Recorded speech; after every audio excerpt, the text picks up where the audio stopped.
Whew, sorry about that. I got a little sore throat or whatever the case may be. Oh shoot, I didn't even plug up the light that I. That's crazy. Hold on one second, y'all. Y'all seeing me all in the dark. I just noticed. Yeah, I'm not a person that like to have a whole bunch of lights on all the time, so y'all forgive me. Give me a second here. Y'all can't see it, but I got like it. That's better, right? All right, cool. So y'all see that on the rebroadcast. Y'all don't be thinking it look crazy or whatever. I like that one. Excuse me. Uh, yeah, that's too bright though. Turn it down a little bit. Yeah, that's better right there, right? Let me sit that. I was like, yo, I ain't got no lights. What's going on? All right, there we go. Yeah. All right, so give me 2 seconds, y'all. I'm gonna share this. Then we gonna get into the conversation. All right. Just give me a few seconds, y'all. I'm sharing this, getting it out. I'll be right with y'all.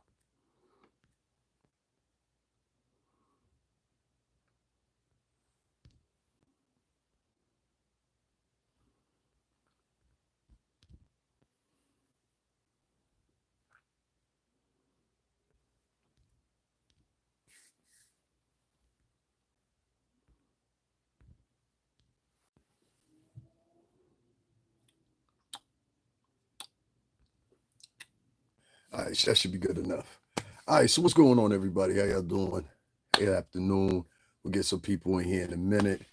I'm take a sip of this coffee.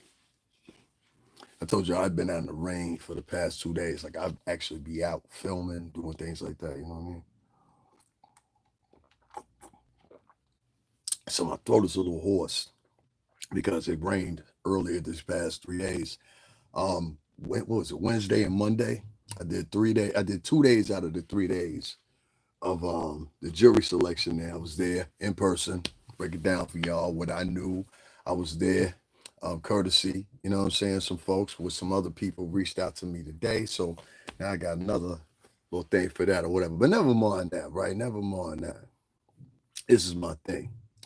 Last night I did a live, right? I talked in that live and I talked about Cassie, right? And a couple of people evidently were shocked or was very upset about that. You know what I'm saying? Including one Huggy Pampers, who seemingly every time I start the ticking, always wants to start mentioning my name. You understand what I'm saying? They're trying to sully my name all along the way. Mind you, I never do that with her. I want the record to reflect that. I never, and bitch, you know I'm talking to you. All right. We ain't gotta stunt. That's why I put your name in there the way I put your name in there. Because in reality, bitch, what you want me to do is speak your name. And I ain't gonna speak your name. Now you always gonna be Huggy fucking Pampers. And la mujer la marena sucia. So anyway, let me bring you on to this perspective about Huggy Pampers. Last night after I did the live, first of all, I was coherent to everything I said. And I'm gonna reiterate the shit right here. You understand what I'm saying? Because it must be spoken about. It must be spoken about. Now, what I said on that live last night was this, because I'm a man of texture here. On my fucking time for nobody. And if any motherfucker want to disagree with me, you welcome to have a fucking conversation and tell me an alternate reality version of it other than what the fuck it is. All right. Now I'm gonna reiterate this shit again. And if Cassie herself can dismay and dispel this motherfucking fact, you understand what I'm saying? And Mark Agnafilio, make sure, you know what I mean, you note this. Cassie, there was a photo that was shown in court, right? And evidently, the photo was shown by the prosecution or whatever the case may be. I'm not sure what. Y'all give me a second, y'all. I got a tight hand, dog. I be forgetting how big my motherfucking hands are. Like I'm a fucking giant or some shit. What the fuck? All right, here we go. Sorry about that, guys. I got long ass arms. So, anyway, long story short, let me double back. So, knowns or not beknowns to many of y'all, if you do or do not know, Cassie used to date one artist by the name of Ryan Leslie, right? Now, at the time she was dating Ryan Leslie, she wasn't big in the game yet. You didn't have Me and You. You didn't have what was the other one? Could This Be Love or whatever, whatever. Great songs. You understand what I'm saying? With the exception of the second song that wasn't even originally hers. Ain't that right, Cassie? That wasn't originally your song. Whose song was that? That song was supposed to be prepared by Day 26. I played that song. I played that song here on what's the name? I played that song here on my show before, but I don't do it no more because it gets you it won't get you flagged. But this music in general, if you pay a duration of it, it's a problem. But Day 26 had her single. You understand what I'm saying? And respectfully, they sounded better. All right, now listen, this is my point. This on that song. This on that song. Not that they're a better group, not that they're better people, whatever the fuck. This in general. So she started dating Ryan Leslie, right? Ryan Leslie introduced her to Puff during one of their outings. There was a picture that was shown in the courtroom, and either she was supposed to be 18 or 19 years old, and that was this past Friday. I think that photo was shown or brought up in discussion, whatever the case may be, to whatever magnitude may it be, whatever metrics may it so see fit. Now, in that instance, Puff and the team was sitting there in the defense, including Mr. Agnifilio, trying to figure out if this was the best move to make, being that the fact this would make Puff look a certain type of way if this picture is put broad in front of public. I can understand that. It's not an immense guilt. What it's saying is we're trying to fight against perception, and a negative perception at that. That much I can say, because anybody else in any right mind would do the same thing. A lot of people sit here and they act like, oh, I've never been in court before. I would never go to court. Some of y'all got to go to court this month because this is the third time you've been evicted from some fucking way. Get the fuck out of here. Now, this is my point moving on. Remember I said she was 18 or 19 in that photo. You understand what I'm saying? AKA Productions. What's going on? She was 18 or 19 years old in that photo. Keep that in mind. Log that in. She was 18 or 19, one of the two. Either way, she was still young. All right. Now, my question is, when Ryan Leslie introduced her, one of three things. One, how old was she when Ryan Leslie met her? Because she had to be at least 17 going on 18 or 18 at that. You understand what I'm saying? Two, I got to ask this question. What age was she when Ryan Leslie introduced her to Puff? Was this a year later or whatever the case may be? I mean, this in all simple flexities that it can be provided.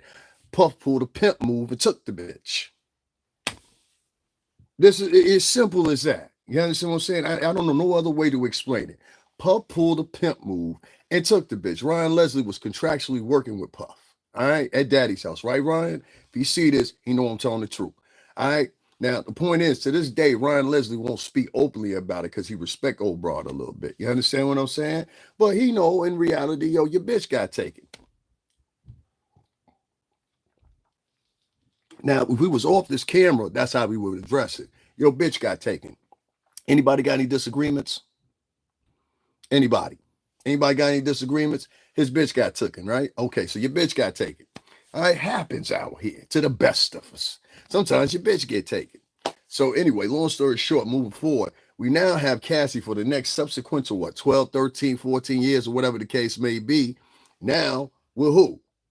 Puff. You understand what I'm saying? So once again, pay attention.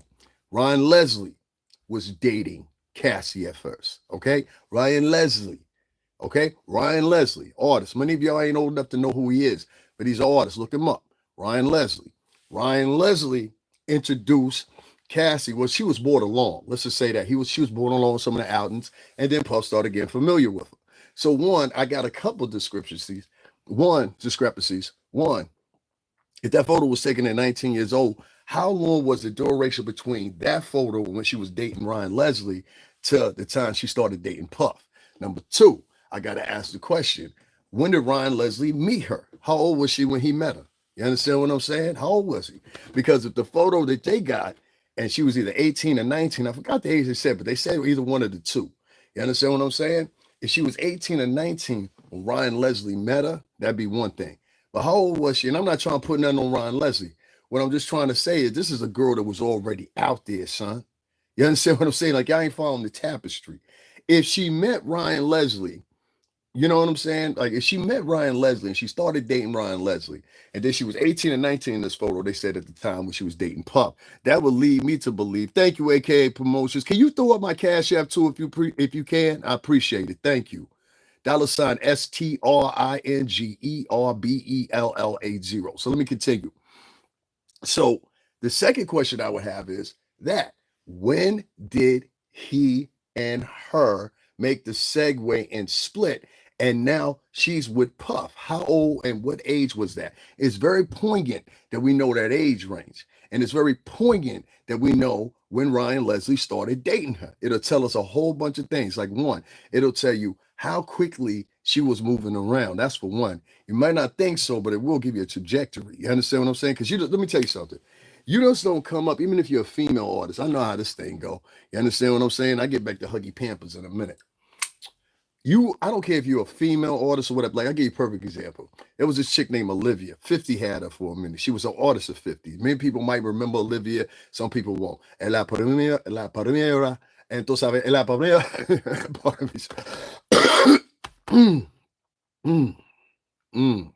excuse me. La primera Latina. I told you I'm a little hoarse and stuff like that. So I have to pronounce, y'all don't know, but I have to pronounce differently than I pronounce in English. Anyway, long story short, Olivia was picked up by 50, but this was like her fourth or fifth, if I'm correct at the time. Fourth or fifth. You met her back in the days. That's what's going on. So you remember what I'm talking about. Olivia, this had been her fourth or fifth record deal. I remember when Olivia was over at J Records. You understand what I'm saying? At the time when Alicia Keys and my man Shells was over there. This is a fact. She went through J Records. She went through Arista, which I think Clive initially picked her. So she was at Arista. Then she went from there, and then she went to another label, I think it was. I'm not sure who she went to after that, but she went to a third label. Then she went to G Unit because she was cracking. But sooner or later, it just all fell down to an end. She was a great artist and everything like that. Thank you very much, Don.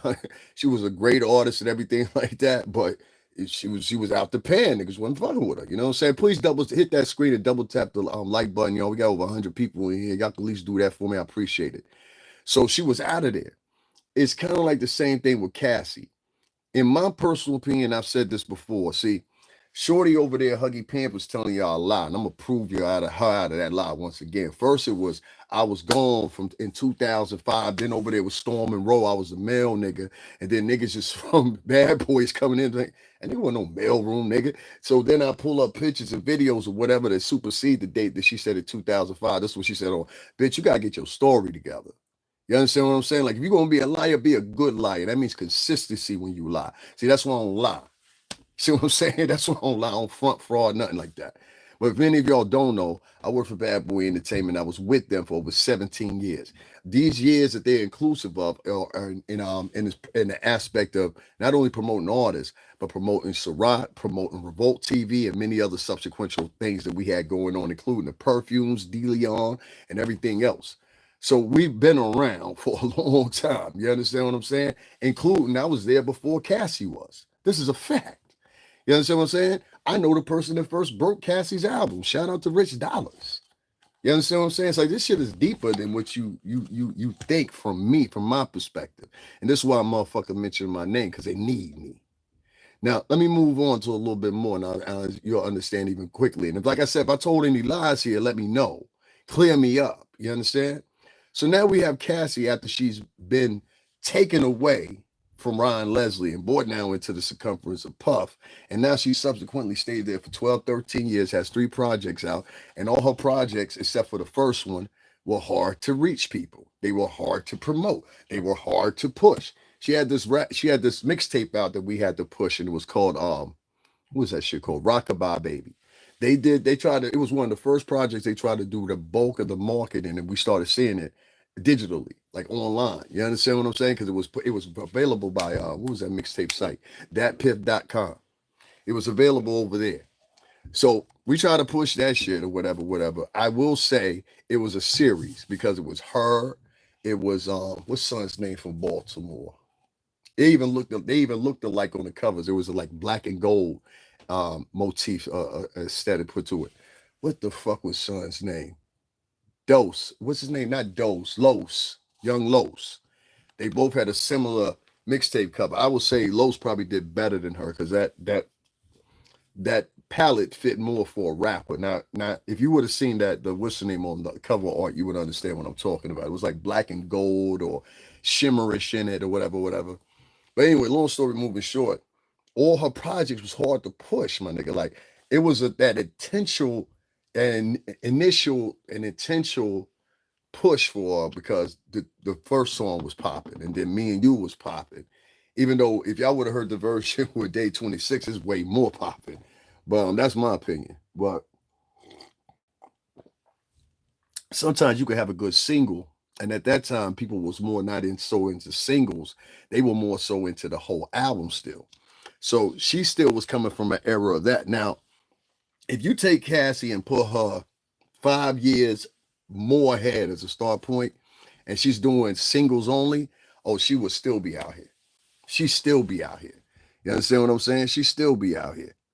Now, she's with Puff now for the next 12, 13 years, or whatever the case may be. And like I said, you ain't even got to take that from me. You can ask a nigga at Bad Boy, anybody that was working in the marketing department, I guarantee they'll probably tell you the same fucking thing.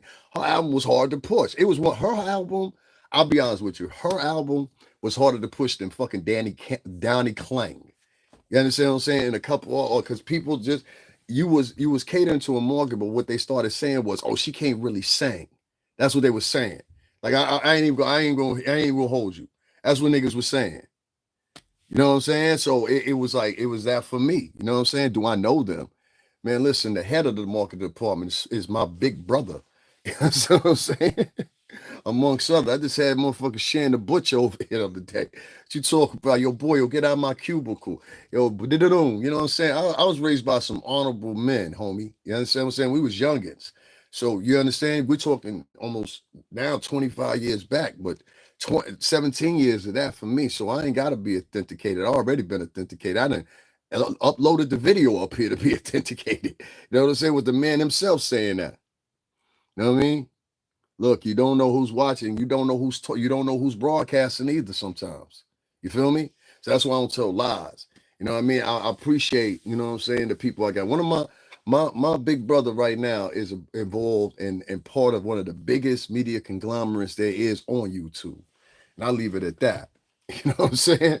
So, you know what I mean? If you don't believe me, ask Jock, ask a couple other niggas. I don't know, man. I don't know what you want to do. I don't do that verification shit because it really don't work to my benefit, especially if it ain't a nigga that's donating, a nigga that support me, a nigga that see me out here and he dropping a band or something. Like I work 20 to 20, like I was 20 going on 21 when I started working for Bad Boy, right?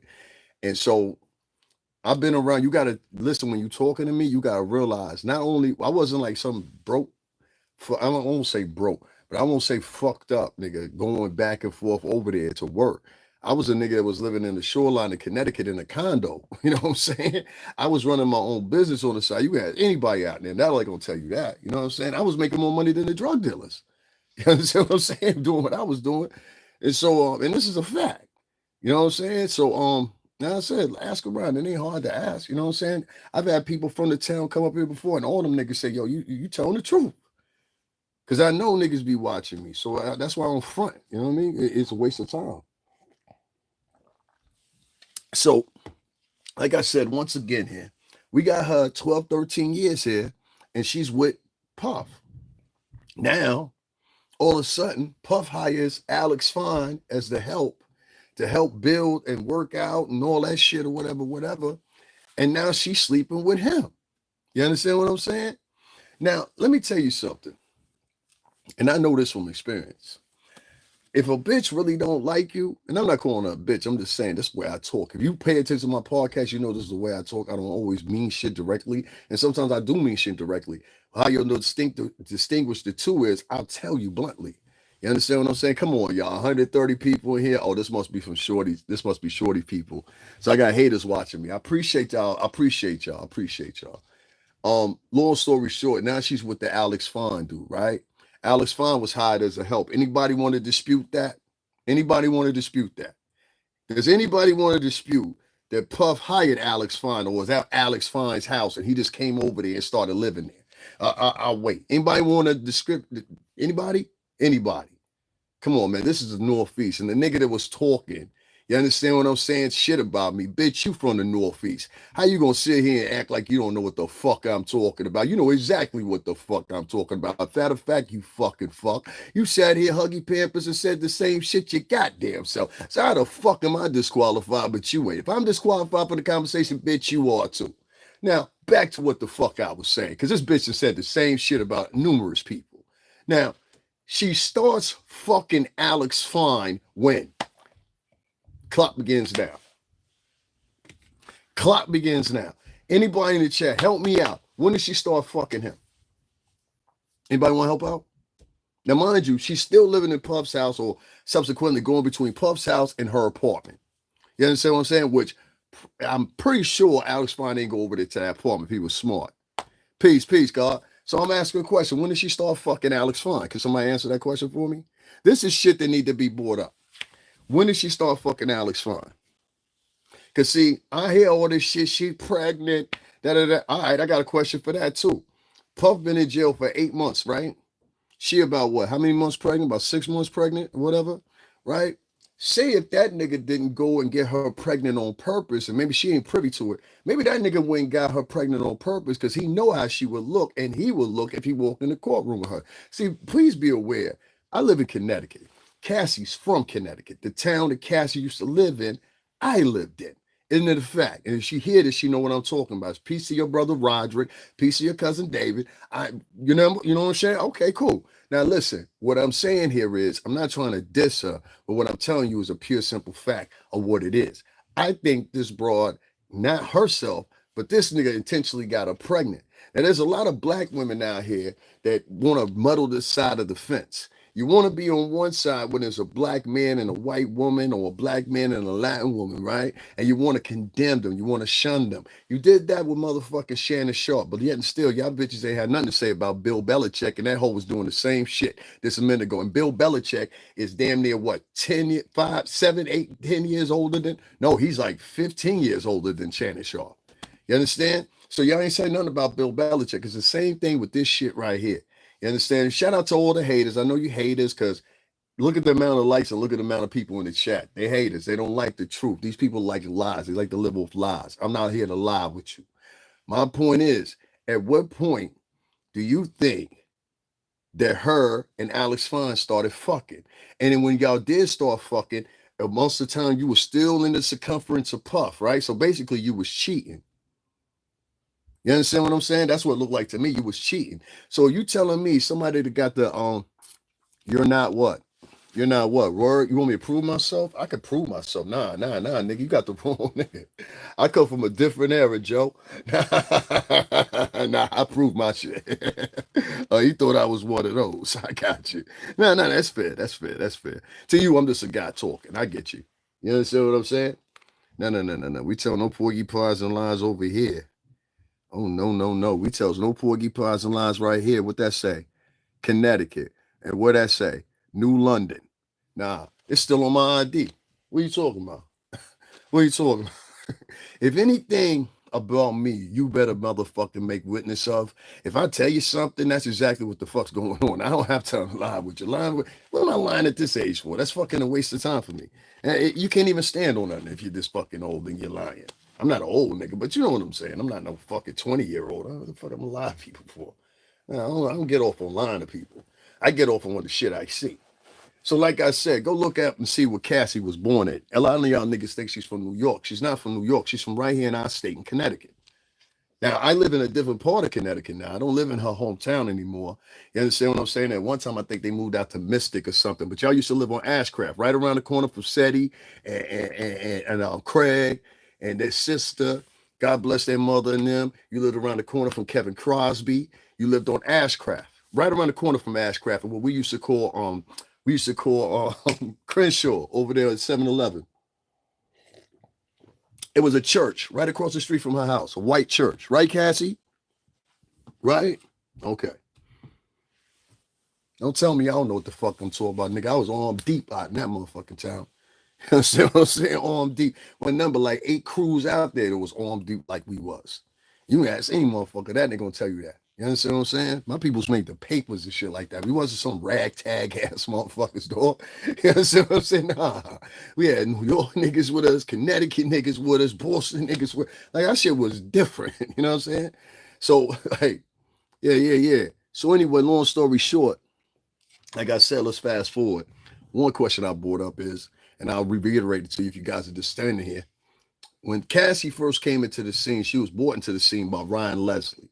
Ain't nobody gonna argue that. You know what I'm saying? If you really know this game.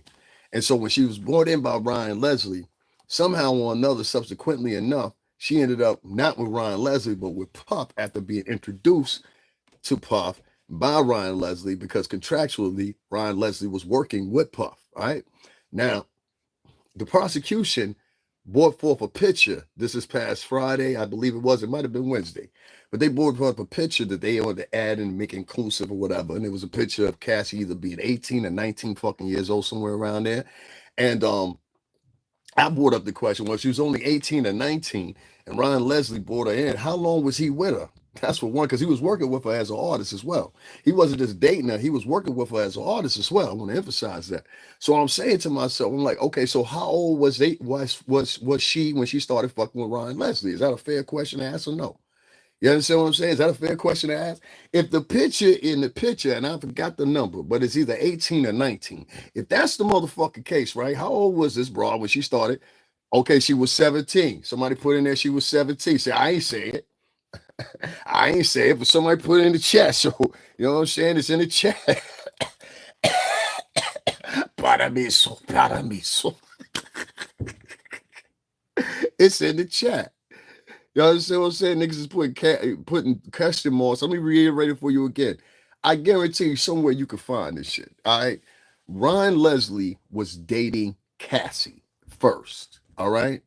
My question was, since the prosecution introduced, or some part of the prosecution introduced the picture, and they say in the picture she was 18 and 19 years old, my question reverberates back to Ryan Leslie. How old was this broad when she was dating Ryan Leslie, and how long were they together? And if you don't think that's a significant question, you are fucking joking yourself. And somebody in my chat, I ain't say it, but somebody in my chat said she was 17. I ain't talking about you, homie. You understand what I'm saying? I ain't talking about you. Why would I be talking about you? Why would I be talking about you?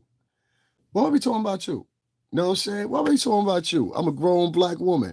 Oh, old news. No, ain't no old news. It ain't no, it's old news to some people. It's old news to the streets, but it ain't old news to, Mark Agnafilo. It ain't old news to, Puff maybe. It ain't old news to the judge maybe. It ain't old news to the potential jurors. Now, if we're going to tell the motherfucking truth, let's tell all the motherfucking truth. We ain't going to tell you partitions of the truth that you see for to navigate and create a story and then turn around and act like it's something else. Now, I don't know what Cassie is going to say in that courtroom. She might fuck around and help out. Who knows?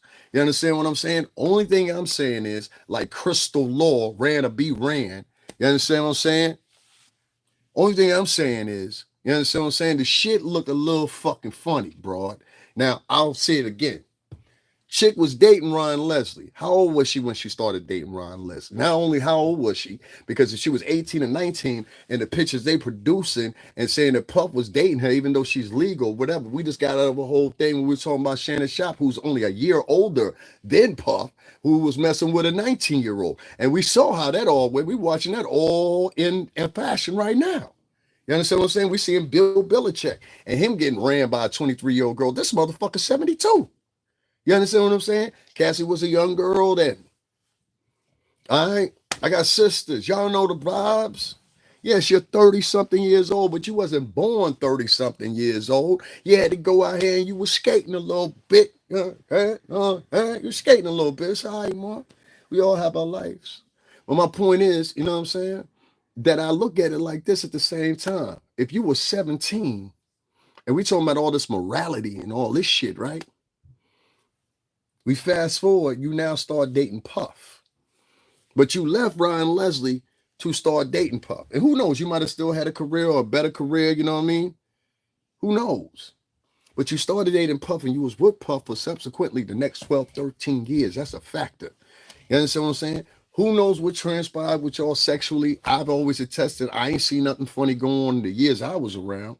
And I was around a lot. I went on trips. I was out of state with these niggas, everything. I stayed in the same hotel. We wouldn't stay in the same hotel, but we stay in the same hotel in close vicinity of each other. Enough that we were bouncing over there with them. They would come through early in the morning, wake us up to go to the next event, whatever the case may be. My point is, I never saw no funny shit like this. We ain't been in Fountain Blue with them. Yo, Cassie, ask her if you remember this. Cassie, remember T.I.'s motherfucking, what's the name, welcome home party? When T.I. came home, it was down at King of Diamonds. You understand what I'm saying? And all of us, we held arms like this when you and Puff walked into King of Diamonds or whatever to celebrate with T.I. coming home. You don't remember that? I remember that.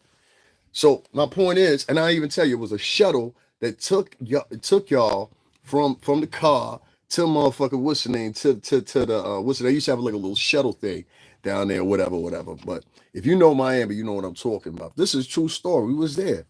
What's good, family? So anyway, fast forwarding, she was with Puff for the next 12, 13 years after she had left him. He had a shuttle bus joint. So after that, right? After that, Alex Fine gets hired by Puff as help.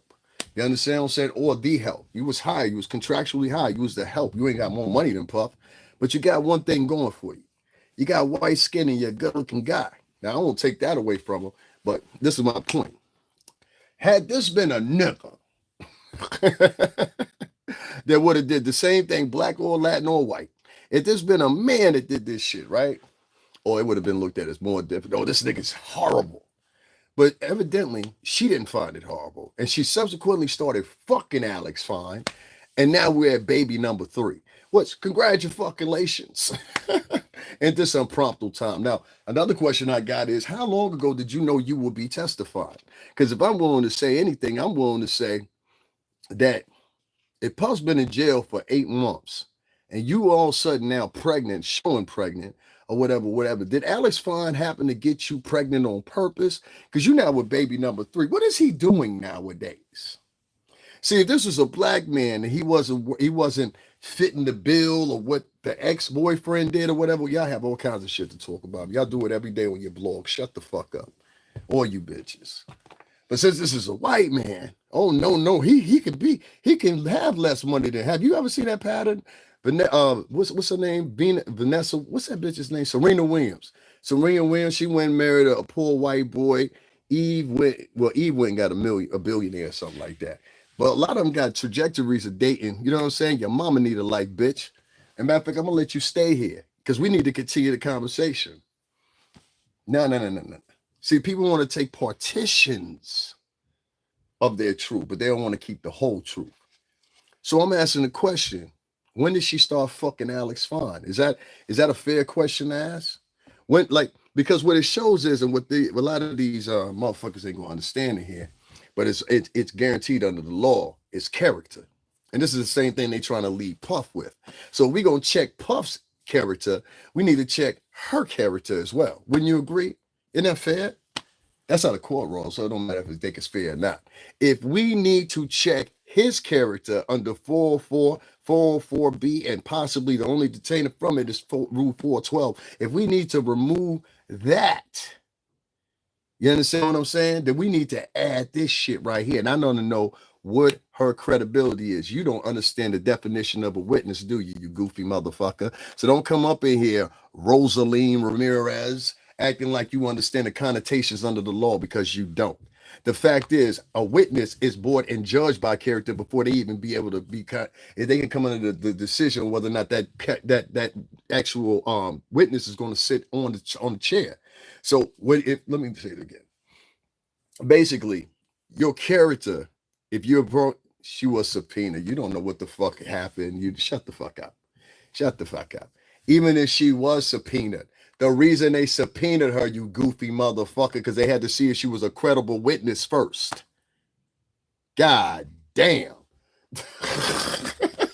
Dumb motherfucker. There's always some motherfucker wannabe intellect in here. They have the real, and before they would subpoena even more, you spoke even more to my point. Before they would sit there and fucking subpoena somebody, the first fucking thing they're going to do, and you guess she's right, huh? I hear you. Who's protecting who? I'm not protecting anybody. Who told you to come over here and tell you that? Huggy Pampers? Huggy and told all kinds of lies. Y'all niggas still over there rocking with that bitch, though. Shout out to her, man. I don't knock her hustle. And I don't say her name. And I find it insulting that I was taking up for the bitch. And I left the videos open while I was taking up for the bitch because it was this girl up there in Canada up there, don't you know? For people to know who I'm talking about when I say Huggy Pampers, I'm not going to say the bitch's name. She wants me to say her name because she wants to be relevant in this case. So I'll tell that young woman this. Since you got so much to fucking say, bitch, do you want to testify? Because I'll hook it up for you. It take me one phone call. I swear to God to you. I'm looking you right in the camera. Look, I get close to the camera. Do you want to testify? Because I'll hook it up for you. Let me know, all right? Let me know. Let me know. Let me know what you want to do. Fuck talking about it on YouTube. If you want so much to say, do you want to testify? Because I got you. I got you. Like, it take one phone call, literally. You understand what I'm saying? Matter of fact, it was the day before the other day. Shut the fuck up. You don't tell me how to talk in my shit. And if you don't like it, you can get the fuck up on out of here. How about that? You know what I'm saying? There's always some motherfucker want to come up in the chat, tell you how to run your shit. I've been running this shit for 6 years, bitch. Shut up. Long story short here, like I said once again, if you want to testify, I'll hook it up for you. No problem. So let me know, reach out, you know what I'm saying? Reach out doing your live. I'll be watching your lives. Reach out doing your live and let me know if you want to testify. I mean, fuck talking to all these podcasts. You talk to all these podcasters. Go talk to the motherfucking judge. You got so much to say, right? But you better make sure that shit makes sense. Because you get a contempt of court, or you get kicked out of court, or you get arrested in court, your shit is complete. You know that, and I know that, right? Huh? Bishop left. Now back to what the fuck I was saying. Long story short here. When you have character witnesses, and even if they're subpoenaed, they want to look at their character before they bring them into court. Is this a credible witness? Just like the fucking jurors. Are these credible jurors? This is why they took a day off. They said, we haven't investigated these jurors deep enough to figure out who they are. People was coming up in there. They got fucking lawsuits against the government. They working for HBO. They doing PR work for Albie Shaw, all kinds of shit. Like, you know what I'm saying? I don't give a fuck what you know. You ain't donated. Who gives a fuck? Who gives a fuck what you think? Anyway, let's go in here. Let's talk about some of these questions. I want y'all to open your mind to those questions that I asked. One, if Cassie, they have a picture of Cassie when she was 19 years old, and she was standing or wherever she was posed with Puff, right? And guys, make sure y'all double tap that screen and hit the like button. What's the problem? Are y'all over here on behalf of another vlogger? Is that what it is? If that's the case, that's cool. But at least be cordial enough to double tap the screen and hit the like button, because I've said nothing wrong. You understand what I'm saying? We can say, I'll even jump in and say, yo, we can say at the end, okay, Puff is guilty, or whatever. I can live with that. But I'm also going to keep it a buck and be like, okay, well, bitch, you wasn't innocent. You understand what I'm saying? You wasn't innocent. Right here, let's deduce the freak oil. See, I want to say reportedly. Let's deduce that shit, right? And let's just say it's brand on character. You understand what I'm saying? And branding on character, bitch, if you jump from Ron Leslie to Puff and then you turn around, you know, they say you're going to lose her the same way you met her. You'll lose that bitch the same way you met her.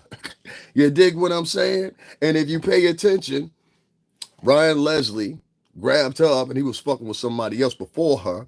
He grabbed her up. You know what I'm saying? She slid into that. Then, boom, Puff took her. And then somebody took her from Puff. So what the fuck I say wrong? That's my first question. My second question is, that's their character. And not even just character, that shows 20 years of character. That's damn near 20 years of character right there. So we're going to talk about character, and we're going to talk about people morality, or fake morality, as most of you present. Let's talk about partitions of conversations that you want to cherry pick and then highlight those, but don't talk about the rest. I talk about all the shit, good, bad, ugly, whatever. There's been some days Puff lost, but it wasn't these days. It wasn't these days. Let me see what y'all talking about in here. Shut up, he's guilty. Your mama guilty. Hello from Australia. What's going on, Australia? So that means she had been getting taken advantage of since she was a minor. Hey, yo, the sisterhood is in the building, y'all. You know, the sisterhood, they always make a way of trying to make a bitch look like a victim. How is a bitch a victim? Let me tell you something, right? Do you think that Cassie is a retard? I'm asking Rosie. Do you think Rosie, what's your name? Perez? Rosie Perez. La mujer esta llama ahí dice Paru, no? Answer this question for me. Do you think Cassie is mentally?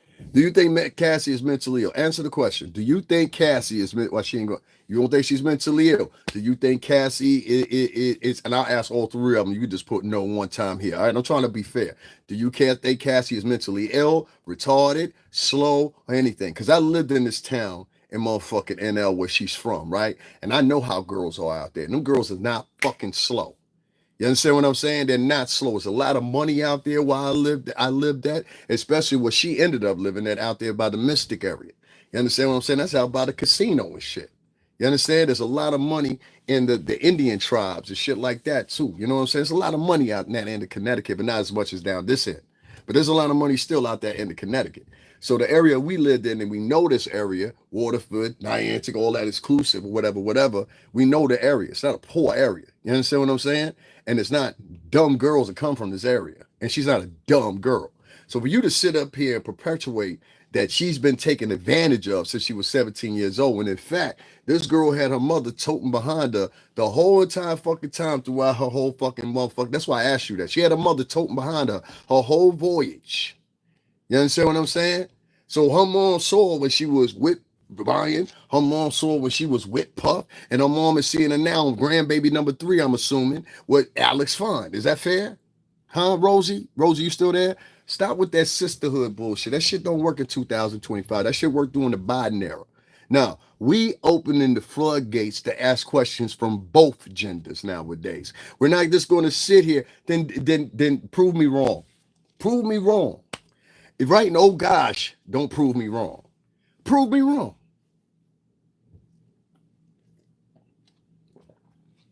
Sonya said her job is to hustle rich men.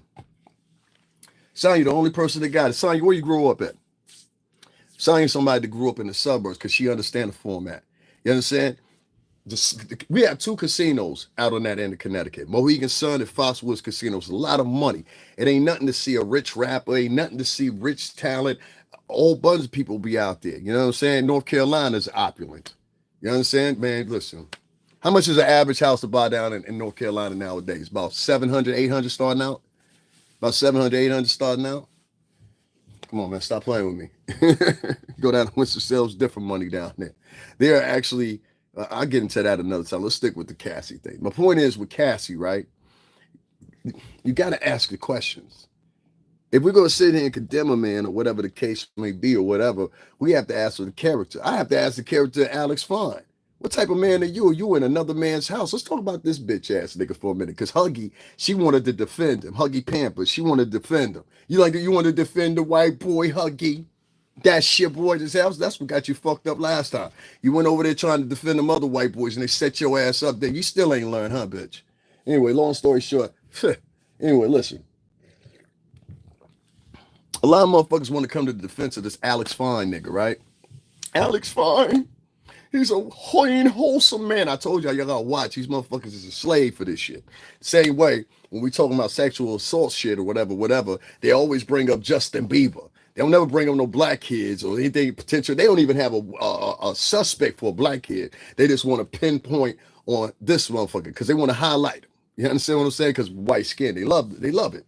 So Alex Fine, right? You never hear much talked about him, do you? But I asked the question once again. You understand what I'm saying? Motherfucker, you was in Puff's house. So you started fucking her when she was in Puff's house? Or you was sneaking over to her motherfucker? Because I know your pay rate. Your pay rate couldn't hang with Puff, especially if Puff was paying you. So is that fair? All right, cool. So now you don't have no employment because niggas ain't fucking with you no more. And if you got an issue with it, Whack 100 said the same shit. So you can take it up with him too. You want to take it up with me? Take it up with him too. You understand? Is that fair? You live out of Cali, so it should be easier for you. So anyway, Alex Fine, right? I have to ask the question. You understand what I'm saying? Because I refuse to say a bitch's name. You know what I'm saying? You know what I'm saying? We're talking about diapers. Let me just put it that way. Put diapers in the conversation. And whatever come to your mind, that might lead you to who I might be mentioning.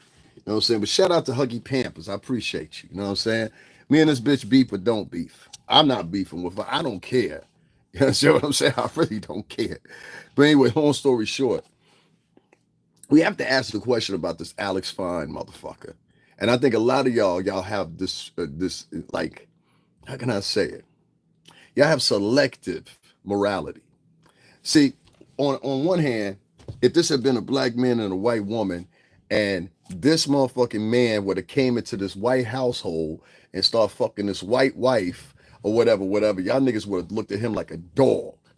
But this white boy comes into this black man's house who at that time was a billionaire. His kids are around, his daughters are around, his family is around, and this nigga say the best move for me to make is start fucking bosses shorty. You know, the mob would have killed you. Can't say it any other way. But he walked away. And he was able to live another day. You got 3 beautiful children. Good for you. Good for you. Good for you. Well, my point is this, right?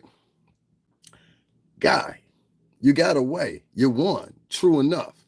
But I really can't look past the point that you basically committed adultery in this man's home. Even though he was married to her. In some states, that was his common law wife. They would have had to get a separation. Like down in North Carolina, South Carolina, I think they got some shit like that. And in Alabama and a couple other states, they really have some shit like that. So my point is, that was basically his wifey. You understand what I'm saying? Quit being jealous of the white man. Who said I was jealous of the white man? Nigga, I'm a good looking nigga. My first girlfriend was white. I've been fucking white bitches for years. I was hired by a black man, 4 years out of high school. I've never really worked in the capacity of a white man. Here, maybe this will help you. The height of working in the music industry as I did, I've never worked for a white man in the same capacity. I haven't. That's funny. No, I'm sorry. My experience was different, but buddy, you know what I mean? And you don't even look white. Where did he go? Quit being jealous of white men. That has nothing to do with being jealous of white men. That was probably a black woman that worked that in there. But anyway, long story short, I'm not jealous. I live in Connecticut. It's about 37% of my state is white. I grew up around Italians and Greeks. You know what I mean? Now, anybody throws that out, they bellow that. They don't like reality in their races, actually. So anyway, yep, peace. Let me get this one up out of here. Let me get this one up out of here too. All right, so anyway, long story. So let me go back to what I was saying here. They don't want to raise the question because this man is white. So you have black women protecting the white man. But when it comes to white women who seemingly a lot of black women do not like based on the comments they leave on almost every website there is. You know what I'm saying? I'm not making it up. Almost every app you get, you'll get some black girls making fun of a white girl, some black girls. If it ain't 10 of them, it's at least 20 of them making fun of a black and white couple. If it's a man and a woman, she don't look that good. She ain't all that, blah, blah, blah, blah, blah. And then as soon as they get with a white man, they celebrate her. Had Cassie been with a nigga right now, they would have been calling that nigga all kinds of shit. You bum. You ain't got no gig. You ain't doing this. Da, da, da, da, da, da, da, da, da. You know what I'm saying? But then we look at it like this dumb bitch that wrote, put him under the jail. The bitches from the sisterhood, formerly of the Biden administration. I really think the Biden administration put them bitches online to this day. Them bitches has popped online, the Mammy Squad. You know, the Mammy Squad. Not black women, not to be confused with black women. The Mammy Squad. I will put them up under the jail. They willing to look past the facts. That's why I said you got to be very careful in the sitting down looking at the jury, because if you could judge by this my chat room, bitches coming in, put him under the jail. Da, da, da, da, da. But what about this bitch, though? Didn't they say this bitch had something to do with setting up the motherfucking freak offs and shit? She wasn't a willing participant. Y'all leaving that out, girls. I'm disappointed. And that lets me know that a lot of the sisters will lie. And only a few of them, nowadays, it seems anyway, going to be on the true shit. And I can see by the chat room who's telling the real shit and who's telling the fake. I'm going to read some of these comments, then we're going to get back into a couple other things. Let me see what y'all talking about in here.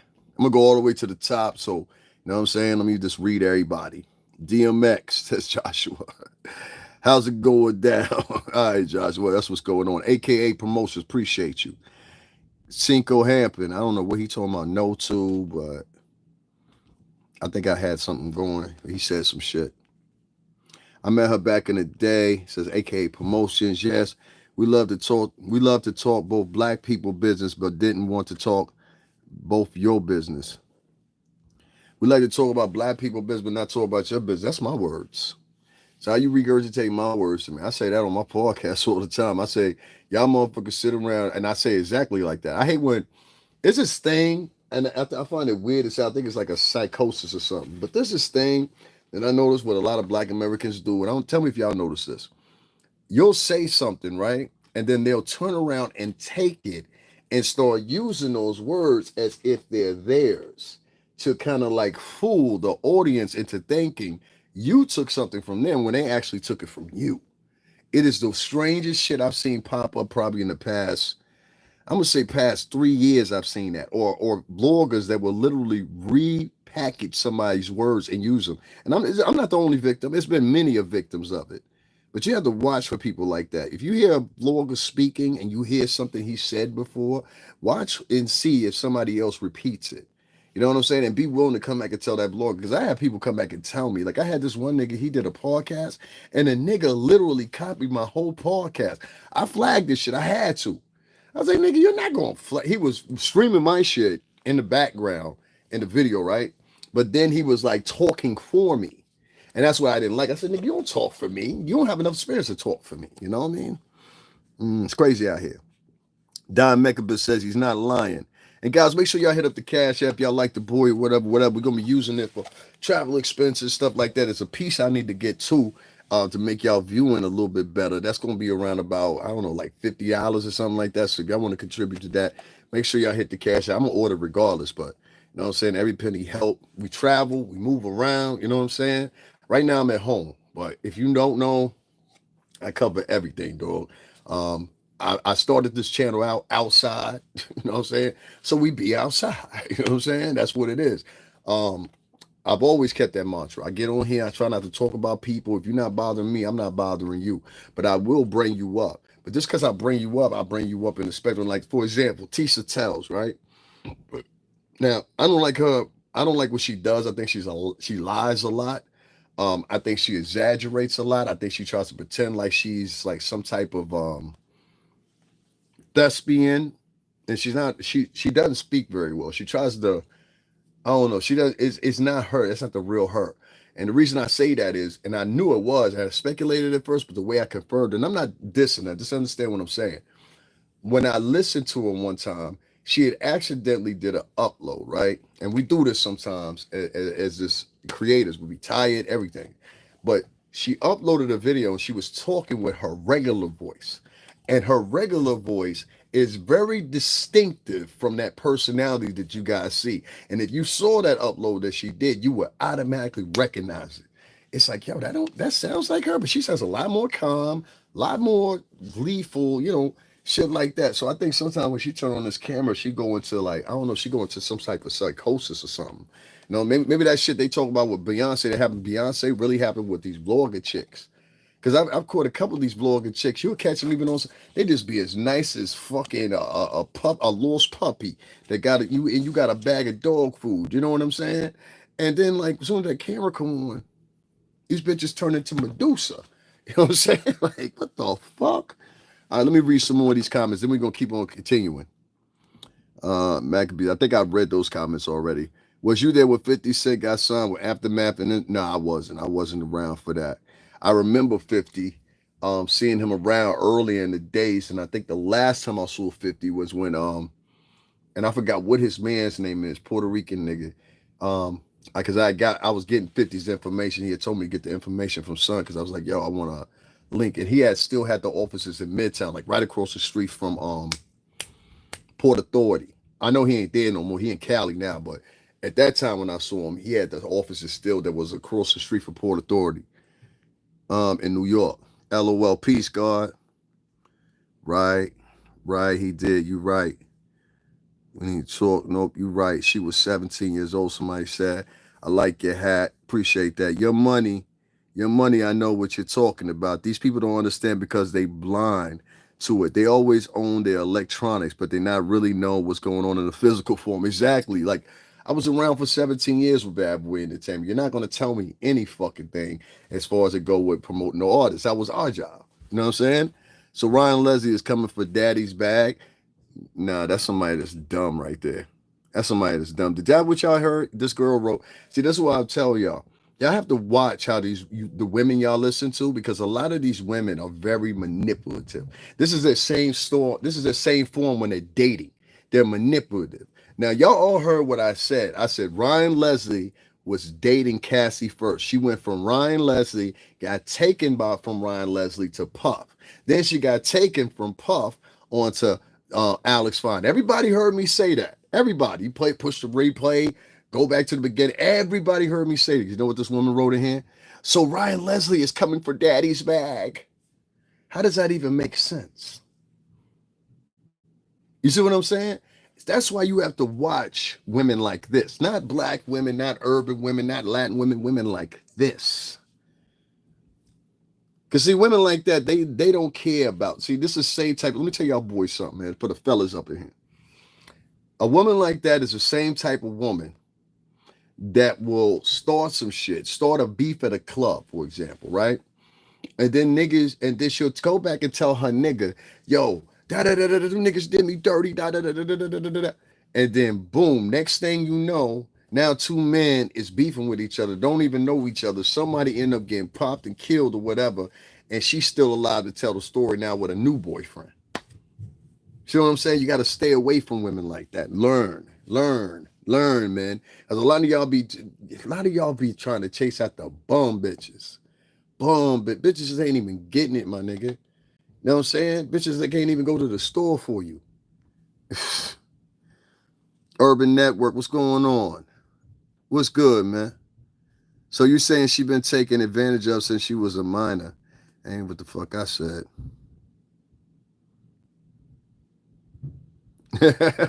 You're giving too much information. You had to build a case on this thing. Laughing out loud. You crazy, dog. What this would say. It doesn't matter if you're a black, white, or light. If you're old enough to be her daddy, it's all right, flat out. Oh shit. I didn't mean to read that. Facts, bro. Shit. Same shit you said. The feds literally waited until the big pregnant strategy. I'm trying to tell you. Walk a light-skinned bitch in with a white boyfriend with a belly out the head to this future white baby. Come here, little white baby. You know what I'm saying? Oh, come here, little white baby. They gonna protect little white baby. Don't believe me. I don't give a shit. Had that been a nigga and she walking up in the court, we wouldn't even be having this conversation. Well, that's a nigga baby. Every commentator I heard, even Harvey Levin, said, oh, well, you know, it's going to be a hard way of perception with Cassie run. They're going to believe. I'm like, nah, just run the history. We got to be fair. Run the history. Let me share this, y'all. Run the history. Anything I said was wrong, let me know. Correct me. You understand? That's all. Don McAbee says, you telling the truth. Mr. Jordan says, truth. Oh, gosh. Why do we have to be bitches? Man, shut the fuck up. She's not on trial. This is Rosaline. What's that bitch's name? I don't know. She corny. She corny. She one of them bitches that like the J. I told you I gotta watch out. There's a whole bunch of lesbians and sisterhood girls in my chat sometimes. No, it's not fair. You need to check the mass character for messing with somebody young enough to be his daughter. Hey man, listen, man. They said the same thing about a prostitute who was fucking Shannon Sharp. So, like I said initially, I'll keep it going there. If she hadn't been fucking Shannon Sharp, she was going to be hitting on somebody charging them for that quarter, right? She said 25K each cheek. She said that at 19. You want me to feel sorry for her? And she grew up decent. She didn't grow up bad. So she grew up around in the household, this girl that they're talking about. She grew up around in the household, right? Where she had ample opportunities to be anything she wanted to be. She decided to do that. Bad Baby. Bad Baby was already a star before she decided to go on OnlyFans and take her clothes off. Case in point, you know what I'm saying? You can't stop a hoe from being a hoe, nigga. Oh, hoe. See, that's a nigga that don't know nothing about the street, and that's the problem. We got a whole bunch of nerds. I have to remember that. Street niggas ain't on the internet. Nerds are. So with the nerds that are on here, they build a vibration where they think all their hypotheses and fucking conspiracy theories and shit like that based on virtually having one-on-one, you know what I mean, interaction in the shit. They think that should hold paramount to everything else. So what happens is you get all these different strategies that come in. Like when somebody says this, No, it's not fair. You need to check the man's character for messing with somebody young enough to be his daughter. Young bitch has been getting fucked out here for years, bro. I'm trying to tell you, since the times of kings. That's what his consort was for. She was always younger. She was always able to bear him children because his wife had come to the age where she could not bear anymore. Most of the time. Most of the time when you get a 50 or 60-year-old man, they're gonna take that trip down to Thailand. They're gonna take that trip here, there. I know it's a sad reality to see, but it doesn't just happen from American men. It happens from men internationally. That's my point. I'm not promoting it. I'm telling you what's the truth. And that's the truth. They have a thing called sex tourism that's been going on in Africa from the British for well over 50, 60 years. Why ain't y'all bitches complaining about that? You understand what I'm saying? That's why I be trying to tell you, selective outrage from these hoes. She was subpoenaed. Even more so, they would have to check her character before they would subpoena her. Puff is still a monster. He was on Epstein's Island. You don't know if he was on Epstein's Island, and there's never been anything that says he was on Epstein Island. This brother is evil. All this black man ish is weak. We destroy each other to protect pimps, child molesters, devil worshippers. Cassie, too. You don't know shit about shit. Shut the fuck up. I can't stand with these bitches because I know what that one is. Let me give y'all a little bit of strategy on how some of these hoes be out here doing. So every now and then you'll go to somebody's chat room, right? And you'll get some bitch to write in some fucking shit in the full anchor of empathy. Please feel sorry. We've got to save the enclave of children and death. The motherfuckers don't mean that shit, dog. They don't mean that shit. That's what I said. Wait, no, none of y'all niggas better go to prison. Nigga be like, yo, here, hold these cookies. You like it? Yeah, man. Yeah, go ahead and eat one. You ate my cookies now. Remember, you ate my cookies, you owe me. That's what that nigga gonna say. Y'all be fucked up over the place. I'm trying to tell you. But you get these chicks that'll come in and they'll start throwing these empathy chat in the chat room. No, it's evil. It's pure evil and all this shit. And act like they talk like that in their great theater voices online. The pain, make it go away. That's the one you hear all the time now. This pain just won't stop. This Diddy case has had rambunctious effects on me. And these bitches writing all this weird shit. I'm like, bitch, if you don't go in the fucking bathroom and get them motherfucking pills you've been prescribed. A lot of y'all bitches need to take out medicine. They don't like to not talk like this. It is what it is. Smooth dealer. How your name Smooth Dealer, right? Smooth, what you dealing? Drugs? What you dealing? Talk about, please stop protecting evil. It's the shit they write. It's like thespian shit out of a Shakespeare play or something like that. It's funny. But they do it all for the screen. Stop protecting evil.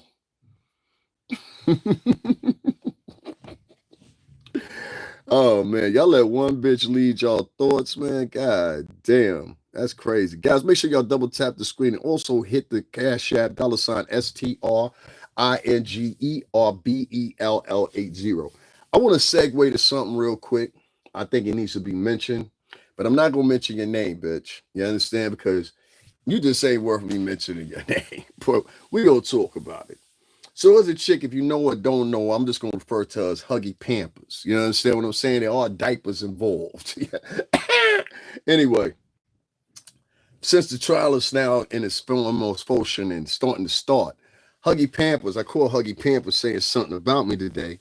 And she was like, yeah, he worked in the mail room and all this shit. Bitch, that wasn't no fucking mail room. Bitch, I started in 2000, going into 2001. You understand what I'm saying? That shit was taken care of. Like, you archaic motherfucker. That shit was taken care of. This bitch said the mailroom like it was 94. I'm sorry. The bitch keep on trying to have the contention saying I worked in the mailroom. When I've had the director of the marketing department, former director of the marketing department, and one of the heads at the marketing department, I put it that way, and there was only 4 of them, come on and say, and had a whole clip of me, or whatever, talking about me. He says, that my little brother? I said, that's my big brother, too. You know what I'm saying? He raised all of us up. See, the core niggas are bad boy, the real niggas that were there doing I guess you want to say the times that it was coming out of going down. and then coming back up. It was a big hit niggas took when Puff was in court before with the Shine shit. And niggas left the label. I ain't gonna hold you. A lot of niggas didn't come around no more. They were scared. So we've been through this before. I went through that with Puff. You know what I'm saying? A lot of people don't even realize that with me.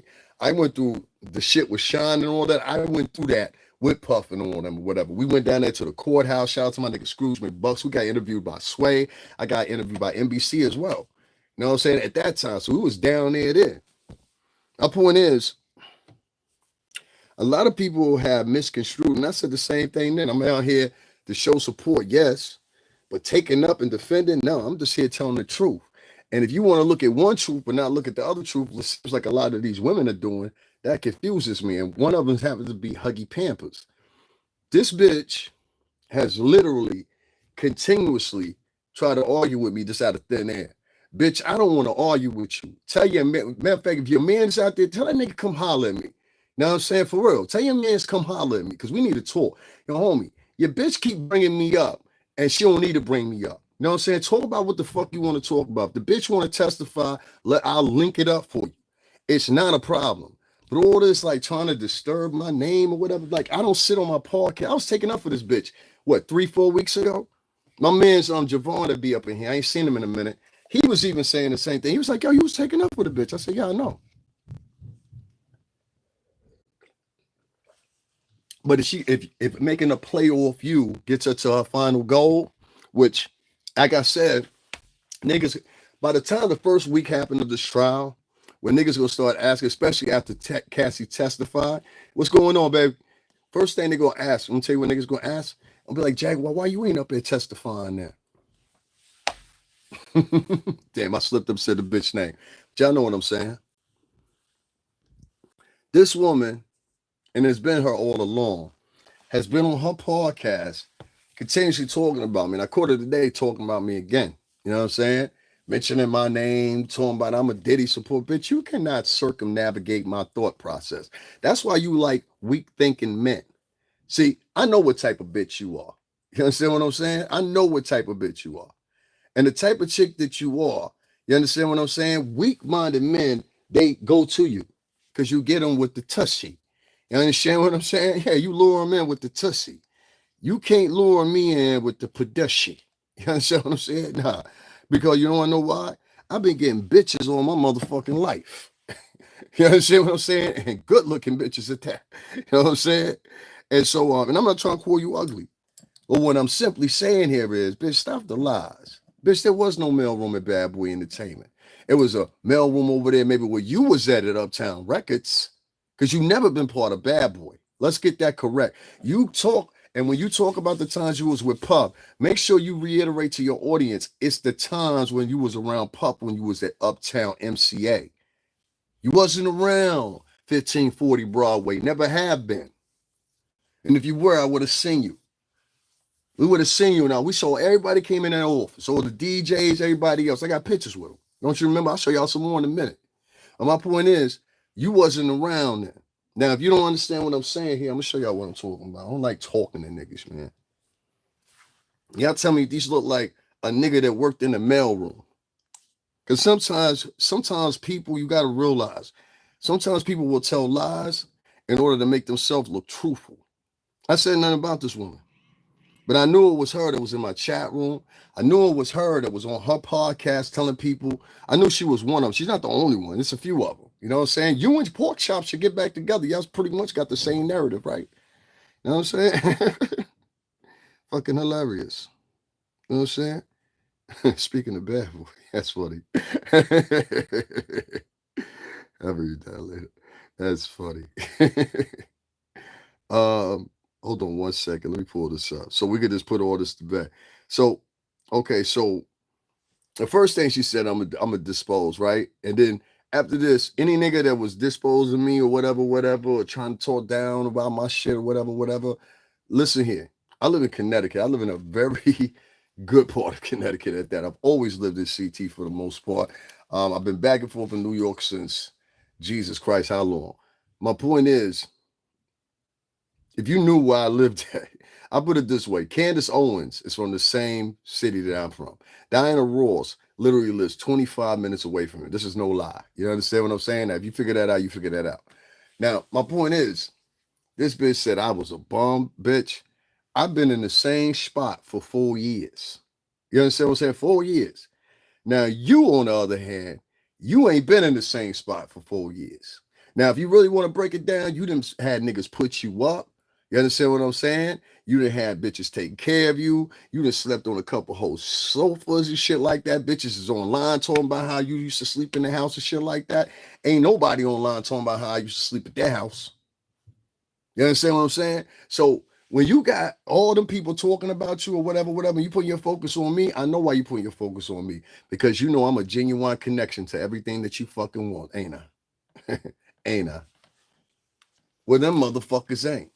And whether you want to admit it or not, I know that's what you're thinking. I would have thought the same thing if I was you. Hell, you know what I mean? I don't blame you. I don't blame you, Philly. But anyway, long story short, you can't get no come off on me. So I have something to offer for you. Bitch, if you want to testify, let me know. Right?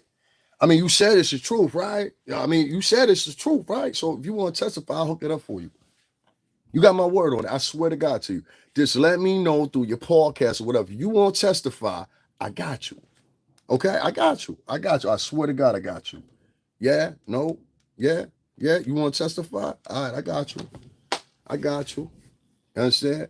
Because I'm getting tired of this bitch getting online and she trying to fuck up a nigga money. So you can't say you for the culture and y'all niggas get mad at me when I say shit about black people. When right here, you see once again another black woman trying to destroy men of color. She not only tried to take me out, but she trying to take Puff out. And at the same time, she defending Cassie's white husband. Somebody get that bitch some tap dance shoes and some tap dancing cream and put her to work. It's the second time I caught this bitch now online defending white men. And that's not a racist statement, but this bitch will defend white men. When she was over there with Pierce Morgan, she was all giggly and nice and demure and shit. You understand what I'm saying? But you always want to go out there and bash niggas. You have no respect for men of color because they've done you wrong. So you put them in a different elk or whatever. Same thing probably go for Cassie in a certain type of way. You understand what I'm saying? I have never put myself out of the aspect of being like, you know what I'm saying, until recently, yo, I would not deal with a black American woman in that regard, because it seemed like to me collectively they all kind of, not all, but 80% of them kind of think the same now, where it's like destroy niggas, destroy. It's like programming or some shit like that. Like some of these bitches are worse than the fucking KKK, dog. So when you get online and you trying to get a 2-for-1 off of defending a chick and her white husband, I don't know what to tell you. And nobody brings that up. She's married to she's fucking a white man. Because that's not, is that his wife? I don't know. Is that his wife now? I don't know. Anybody check on that? Is that his wife, or he just still fucking her, keeping his options open? Did I say that? You know what I'm saying? I'm sorry, pardon me. My mouth slips sometimes. You know what I'm saying? Bitch got online talking about I was going to beat the nigga up and all this shit. He threatened him. That's a damn bitch. You really about protecting? Well, Philly bitch, what part of Philly you from? Philly bitches is more raw than that. I'm starting not to believe you. I know Philly bitches. Shout out to my homegirl Shakia. Shout out to Abdul. Shout out to Miss Darlene. I know Philly niggas. Shit. Shout out to my family, South Philly. What part of Philly you from? Because that ain't no real Philly bitch shit. That's some fake Philly bitch shit. You know what I'm saying? That's more like North Philly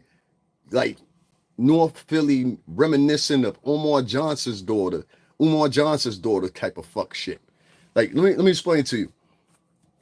Northern Philly girls are way different than Southern Philly girls. Northern Philly girls are known to be pulling shit all the time. They set you up, all kinds of shit. They'll throw you out to the wolves. It don't matter. You understand what I'm saying? The hustle got to be fulfilled. So I'm trying to figure out what part of Philly you from when niggas ain't brilling up and they start making up stories on niggas. It sounds like some North Philly shit to me. Because that's the only place in Philadelphia, Mechanicsburg, Harrisburg, any of that area, them bitches do that shit. And I ain't talking about all the women out there. There's some great women out there. Don't get me wrong. But mostly, it's bitches out there that do that shit. She looking for attention and have no idea. She unhappy, so this is the one way she can get 5 minutes of fame talking about black men down karma.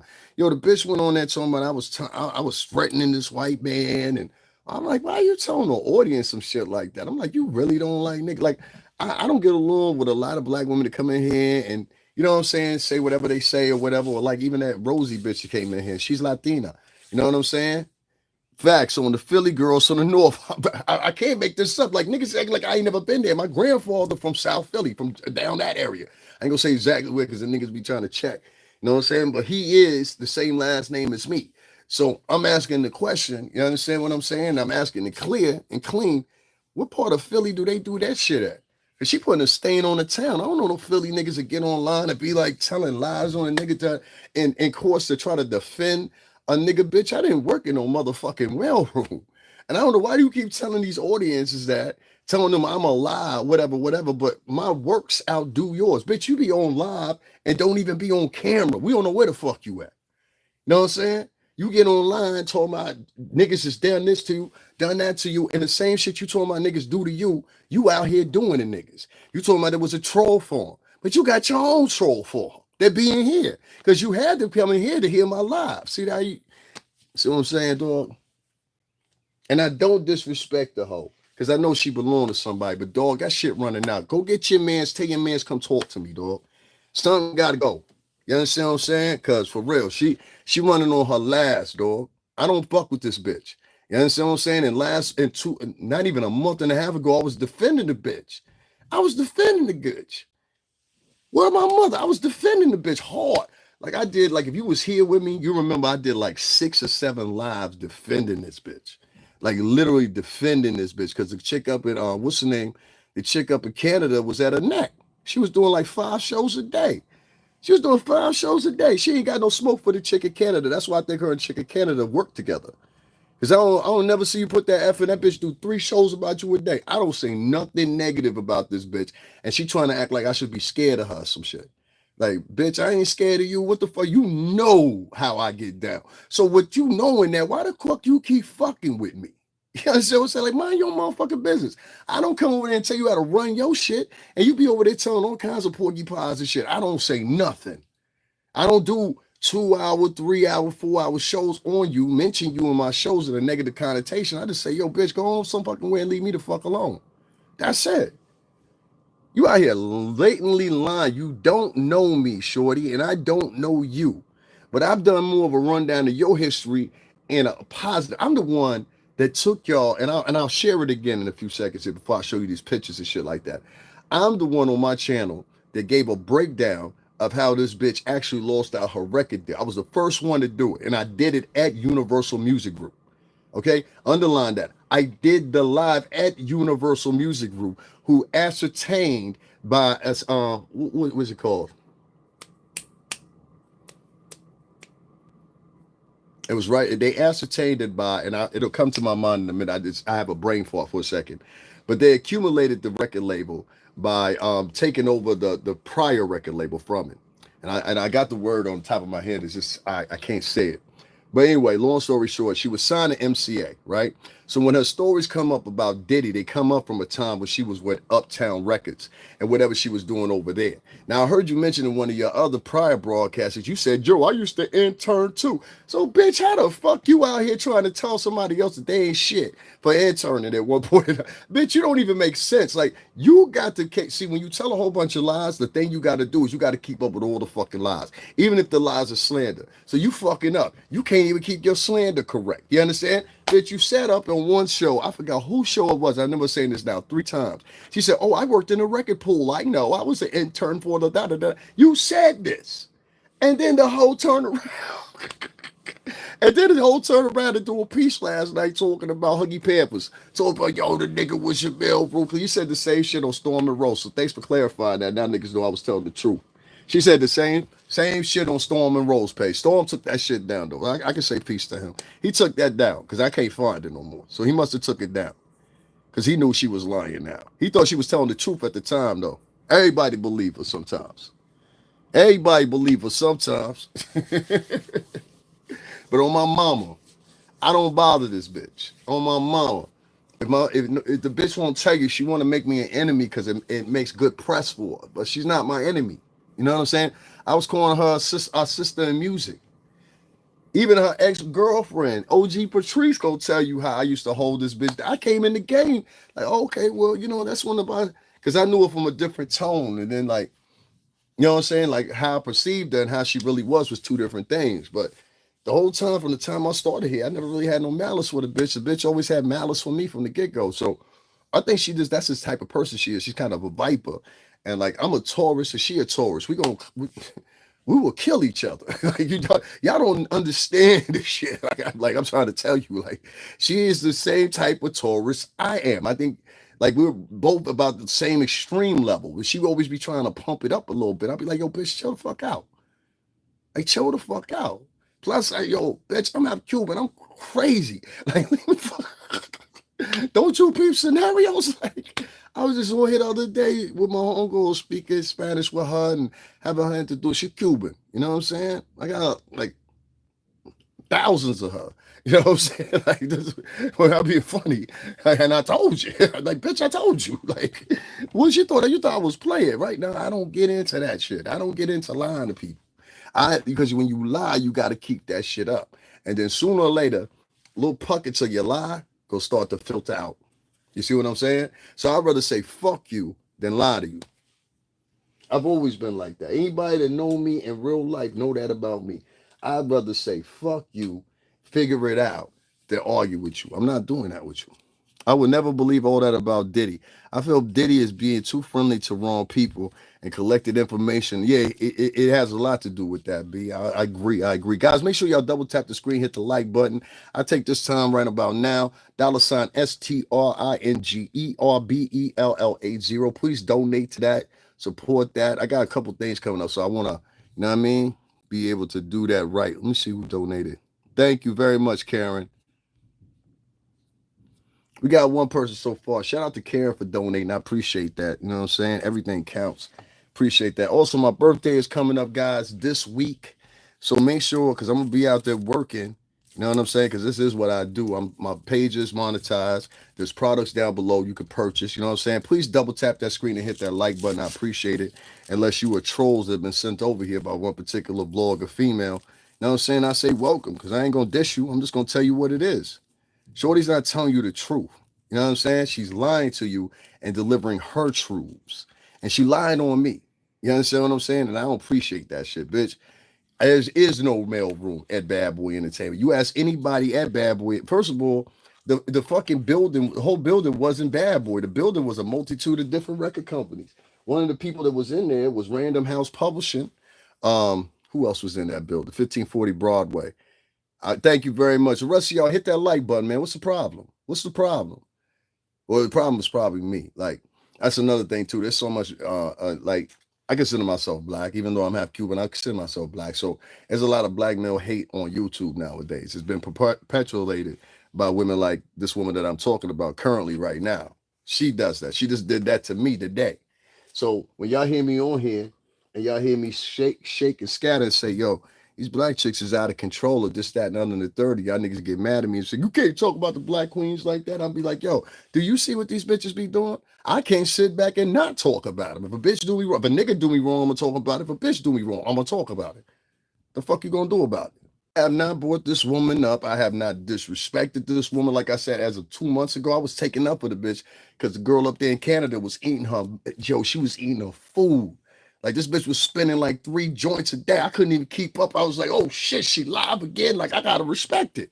You know what I'm saying? On my don mon héti, on ma don ma petite. On ma don petite.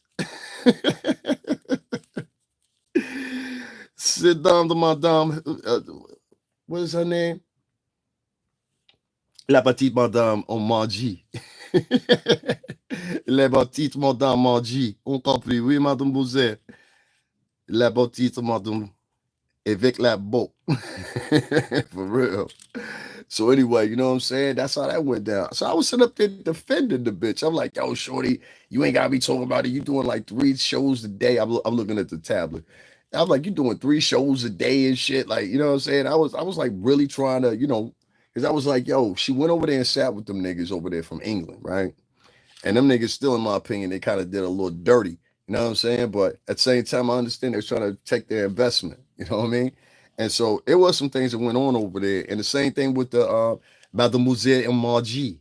I did a whole video defending her and Jag because this motherfucker named Shane that came over there like the bitch didn't even see that part. You know what I'm saying?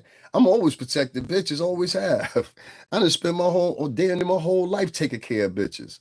Living with me, buying kids Christmas presents that wasn't mine and shit. Like all kinds of shit. You know what I'm saying? I've done that my whole entire life since I was like 17. Well, I've been on my own since I was 17. I never went back home. Ever. You understand? So that's why I don't cry on here or whatever. Or when people say, yo, we ain't going, you know, or you want to listen to a woman tell you about a man that she never met in her whole entire goddamn life and take that shit verbatim and don't even ask her, well, do you know him? And the first answer she gonna give you is no. But the people that she trying to, with the position she trying to protect, she trying to place to y'all is a protective set.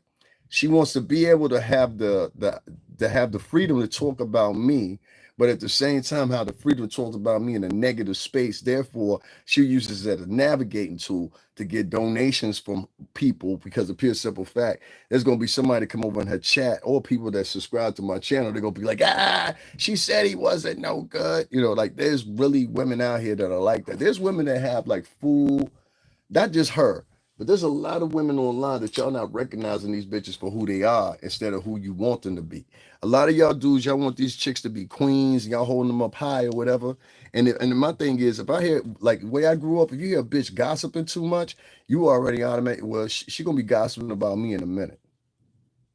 You see what I'm saying? It's only a matter of time. Anytime I hear a woman, I grew up with two sisters. Anytime I hear a woman gossiping, only thing you got to say to yourself is, it's gonna be me in the next 2 minutes. Anytime you hear a man gossiping, you're going to hear the same thing. It's going to be me in a few minutes. That's why I don't hang around with too many men that gossip. If I hear you talk about people too much, you know what I'm saying? I'll be like, all right, let me fade back a little bit because I'm pretty sure you talk about me too. I'll just, I can still be around you. I just act like, you know what I mean? However, you know what I'm saying? Like, I don't mean I got to hate you either. People talk about each other all the time. By the time you walk out the door, there's at least 3 people talking about you in a good or a bad way. It don't fucking matter. You know what I'm saying? I don't live my life for you. You know what I'm saying? So, but back to perspective here, because I like to keep perspective. Shorty been online for a minute now, talk about me in ill-guided fashion. I'm just like, yo, Shorty, what the fuck I do to you? You know what I'm saying? To the point where now it's affecting my money, and she's telling people don't donate to me, or this the inclusion of my shit is encouraging people not to donate to my set. And I'm just like, yo, why am I doing more work than she's doing, better work, better footage, but receiving less love for people than she is? And then somebody try to equate it out and say, oh, it's because you talked bad about black people the other day. Well, that bitch talked bad about black people worse than I do. She made up a name for them. She called them Akatas and shit. I don't see that bitch struggling. So it is a big agenda on here where there's a group and a whole partition of black American women, I'm sorry, that are willing to sit up there and take her for an adulteress and her adulterer, sneaky ass motherfucking boyfriend, husband, whatever the fuck Alex Fine is when it comes to Cassie. Nigga, you was fucking this bitch while she was still with Puff. That shit ain't going to, listen, you could probably Google this shit. I guarantee you could probably Google this shit. You understand what I'm saying? Matter of fact, I put some money on you could probably Google this shit. Google up if Ryan Leslie and Cassie's relationship and how Puff came into play. I guarantee you that shit gonna come up somewhere. Somewhere. And you'll start to see for yourself. You gotta take my word for it. Go look for yourself. Who's just in here writing whatever they writing because it's getting held? Miserable female. She having looking at the man in the mirror. It's a lot of people that need to do that. Like, that's why I don't get, like, this is not a T channel. That's why they're not hitting the like button. Like, most of the people that are in here right now, they're listening to me. They come from different podcasts. They come from many of them are vloggers. What I'm seeing which is I see there's a trend. Like, okay, so bloggers gonna do one or two things. If you a commentary or whatever, don't resonate with them. What they're gonna do is they're gonna start a campaign. Or worse, they'll start raising their eye at you.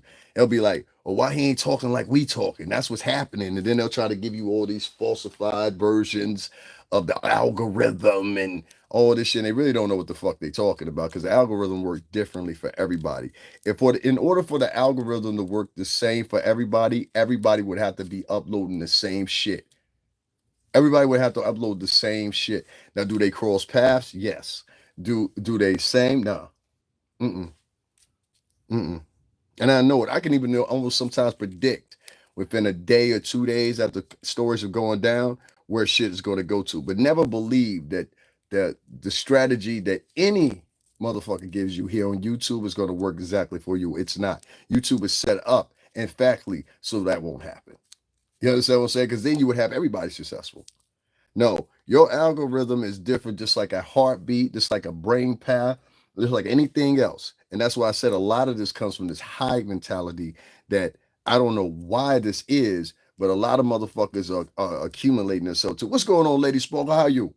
You know what I'm saying? We over here talking about Huggy Pampers for a minute. The bitch mentioned me on her podcast for some odd reason or another. And I'm just like, yo, shorty, you mad? You know what I mean? About what? I ain't do nothing to you. But I'm going to tell you straight up, though, Huggy. If you want to testify, y'all make sure y'all get this back to the bitch. Clip this part right here so y'all want to talk about something.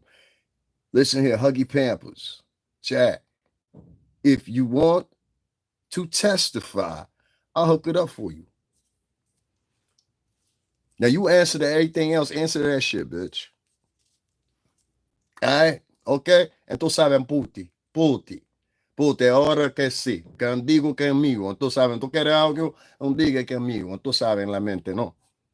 Eso es tan bueno. Pero tú sabes, entra un chinchero ahí, se pero en la YouTube, esa puta sucia. Qué pano, man. Come on. Come on, man. You gotta do better than that. You gotta do better than that, man. You gotta do better. You've been doing this same shit for 6 years. You know what I'm saying? It's gonna be your 6 years. You know what I'm saying? You starting to be great auntie now. Bitches is wow. Whatever. Talk about my last live that I did when I was talking about Cassie, right? And I equated out this simple scenario. And I think more people should start asking the question. You know what I'm saying? Yo, the bitch called me a bum. I'm like, bitch, how the fuck am I a bum? And I live in the same place for 4 years. I live in a good side of Connecticut. I'm always traveling, always moving. You see, they try to douche you down. The nigga always looking like kind of a little spiffy. You understand what I'm saying? You understand? I'm about to step out here in a minute. You know what I'm saying? The bitch is just calling me handsome again. I don't know what to do. It's summer. What the fuck am I gonna do here, right? So, you know what I mean? So I'm out here and I'm moving and skating along quite fine. You know what I mean? This bitch put up on her channel, he's a bum, and he talked about Cassie, and she was defending the white boy, her husband. And she was like, he was trying to do something to Alex Fine. And I'm like, bitch, this what got you in trouble the first time. You was over there defending them other white men over there from England. You saw how that shit ended up. You was over there trying to motherfucking brown nose with Pierre Morgan. He took your whole segment out. He said, thank you, bitch. And brought the other niggas on. Some niggas that you don't fuck with and fuck with them more than he fuck with you. You know what I'm saying? What am I making up? You understand? So, bitch, if you want to testify, I'll hook it up for you. Like on my mother, it take me tops 2 phone calls to set it up for you. Tops 2 phone calls set the whole thing up for you. I swear on everything, Jaguar. I swear on everything. 2 phone calls at the very least that said, you know that and I know that. You understand what I'm saying? Oh, I got that link that you looking for. Trust me. I thought you was with DMX ex-manager. What happened? Ain't nobody gonna do nothing to them. My point is, for you to even project that out there and say somebody gonna do something to them, that goes to let me know that you real dangerous, bitch. And like I said, right now is your moment. All that shit you've been saying for the past 5 or 6 years, where you at then, ho? All that shit you've been saying, where you at then, ho? You should be the first motherfucker up there telling me, yo, I want to testify. I saw this, that, and the third, but you can't. Because the last time you was around Puff and Proxity is when you was with Uptown Records, not when you was at Bad Boy Records. And from Uptown Records, that's the last time that you guys shared space. Because shortly after that, you went to MCA. And what happened to MCA? Geffen Records came in, they acquired them. And then after that, motherfucking Universal Music Group came in and acquired both of them's catalog. You were lucky to escape with the shit, and you bidded it out, but you was lucky to escape with what you did escape with. And even that was limited. as far as distribution and the contractual agreement, right? Ain't think I knew about that, huh? If not, I challenge you this: release them songs. Release them songs then. If I'm wrong, release them songs. Don't play them on your show. No, bitch. Release them. Right. You know exactly what the fuck I mean. I'll let you keep that one. All right? I'll let you keep that one. Stop fucking with me, bitch. I'm telling you. Right now is the wrong fucking time for you to be fucking with me. You know that and I know that. You understand what I'm saying? Because what could really happen is here, if they call your ass in, let's just say hypothetically, right? They call Huggy Pampers in. They say, Huggy, we need you to testify because we didn't heard you to been on platforms, whether it be, Captain Kangaroo Atwood. You've been over there with Pierce Morgan. You've been over here with all these other different players in the game, right? And you've been talking about all this shit you've been known for years and anything like that, right? I'm gonna keep this short. And so now we need you to say this shit on the stand. What's wrong? Because all these motherfucking fans and all these niggas gonna be exposed to who the fuck you really are. And one thing you need to come to contention is this. That story you was running about Puff, when this shit is over in a minute, so are you. You know that, right? Whether he's guilty or innocent, when this story is over, you're over too. And that's why you're feeling down. Because you're like, damn, the moment finally came. It'll be a little mini celebration, I'm sure. But within 3 or 4, if he loses, but within 3 or 4 weeks, just like any other fucking criminal, I wouldn't even say 3 or 4 weeks, I say 2 weeks, just like any other person that gets convicted and put in jail, they'll forget about him. They forgot about R. Kelly. They barely even talk about R. Kelly anymore. You know what I'm saying? So we know the rite of passage with it. Wouldn't you agree with that, Jack?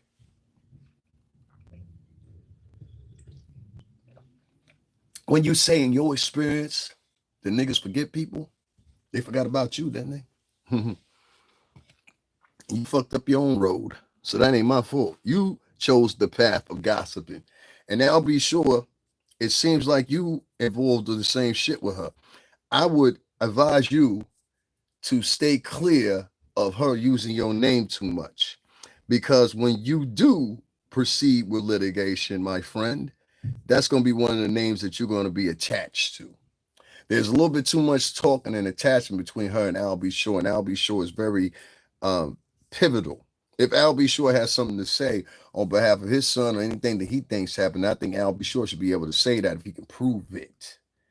But if he can't prove it, and the thing is just in the tone of fucking conspiracy theory and shit like that or whatever, then I think respectfully, disrespectfully to you, because bitch, you ain't had no reason to say, so disrespectfully to you, Huggy. But respectfully to Al, just being from that, X shit and all that. You know what I'm saying? Nigga, shut the fuck up. Sit back and let the justice system happen the way it happened. Quit trying to make yourself a star in between. That shit look cheesy and people gonna start calling that shit out. Don't start popping up now.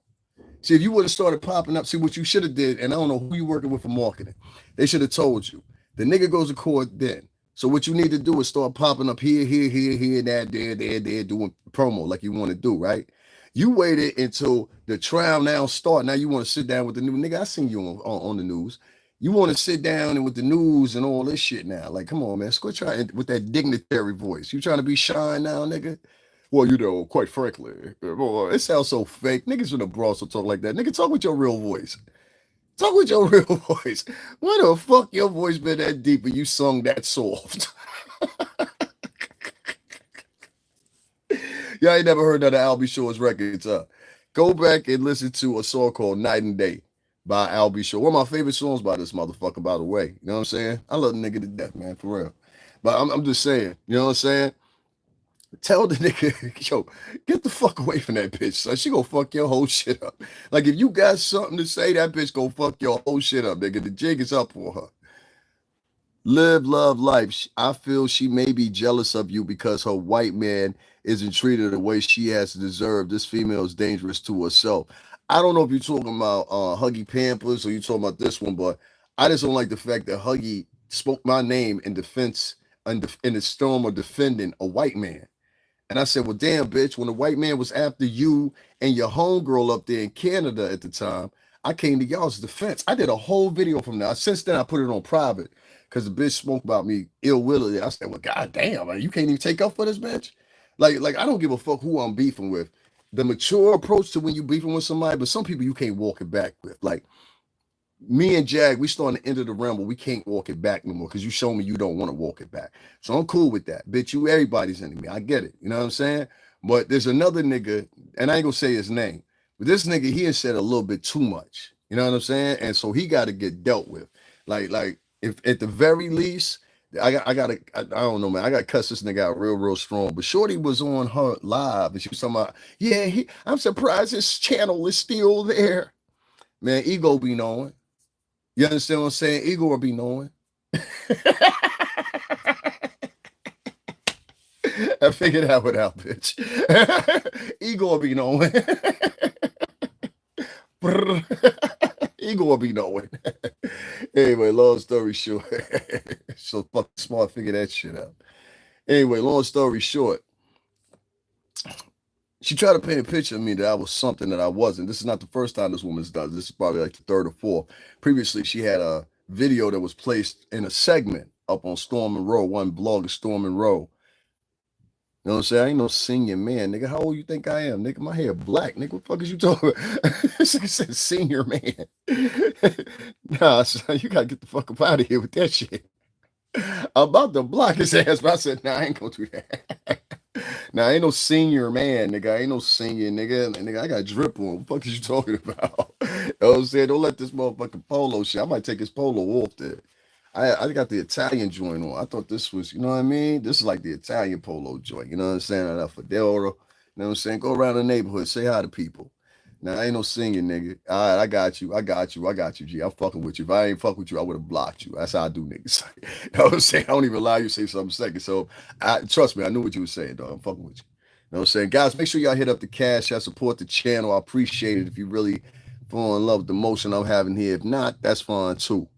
You know what I'm saying?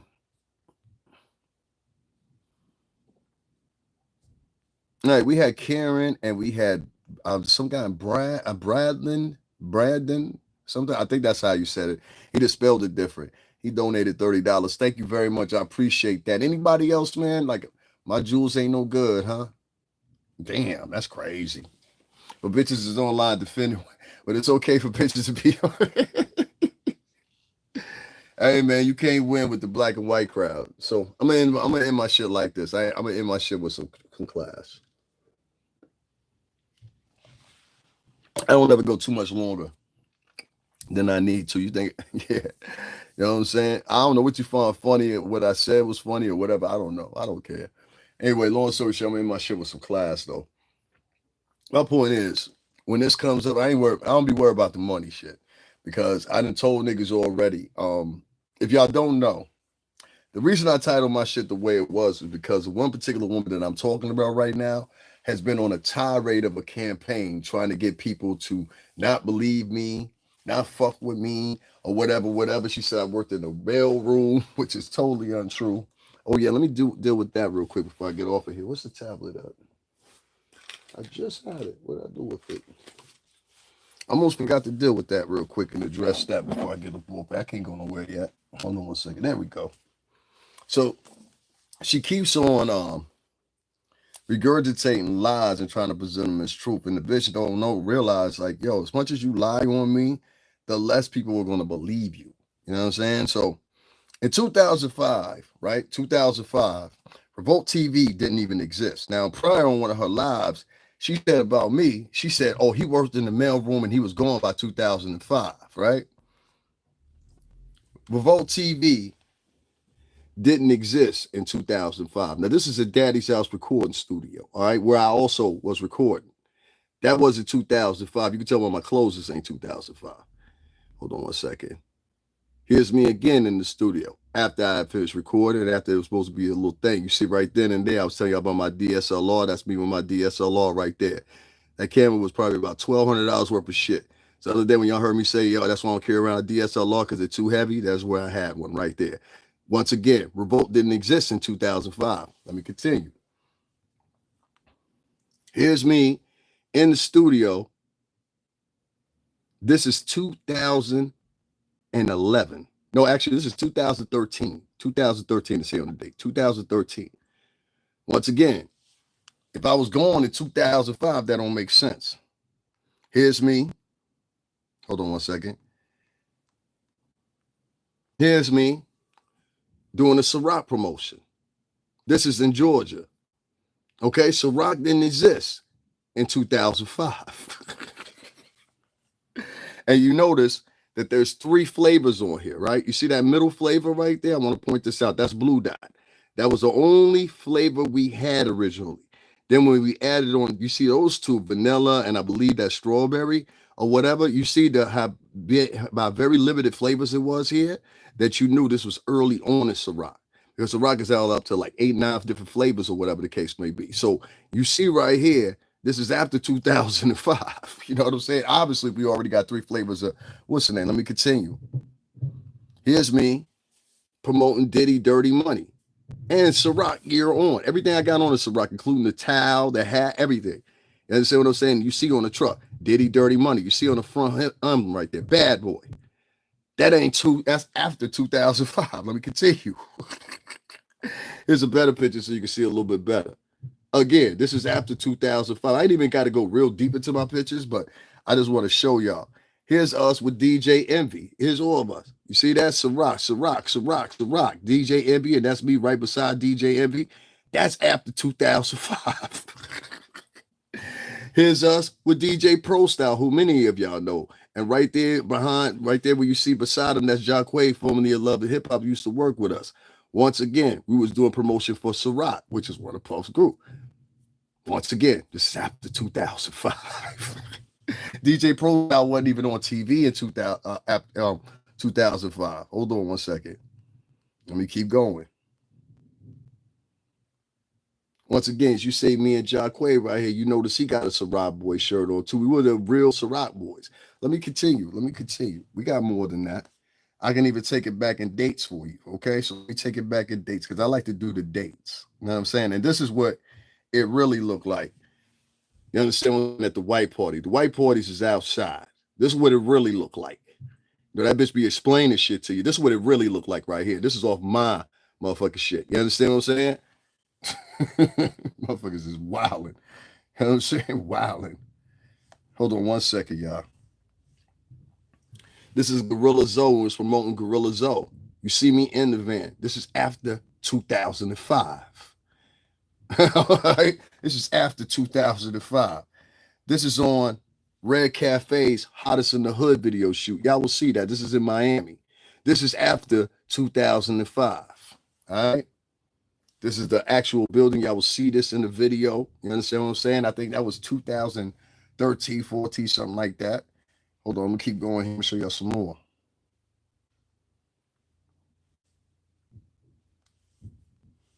And once again, let me go right here. Once again, this is Atlanta. You understand what I'm saying? Just so y'all know. Hold on one second. Let me get to the real stuff. This is one of Puff's other bodyguards right here. Now, a lot of niggas don't know this nigga. This is the one right here that you need to be worried about. This guy. This is the guy you need to be worried about. It was Puff's bodyguard for a very, very, very long time. Shout out to my nigga Bees. I'm just going to call him Bees. You know what I'm saying? That's my man's right there. Don't try to tell me. Anybody know that picture right there? I mean, excuse me, know that man in that picture right there? No, I'm telling the goddamn truth. That was Puff's security. That's the security I know for Puff. Him and respectfully Gene Dill. Here's us right here. You know what I'm saying? Oh yeah, and I can't forget Son. You know what I'm saying? I can't forget Son either. I forgot what light-skinned bullhead nigga name is. But yeah, peace to him too. He was one of Puff's real security. He be doing interviews here and I don't like that shit, but he cool though. I'm glad he stopped because he picked up the game. You know what I'm saying? Hold on one second. Once again, you see right here, we only had 3.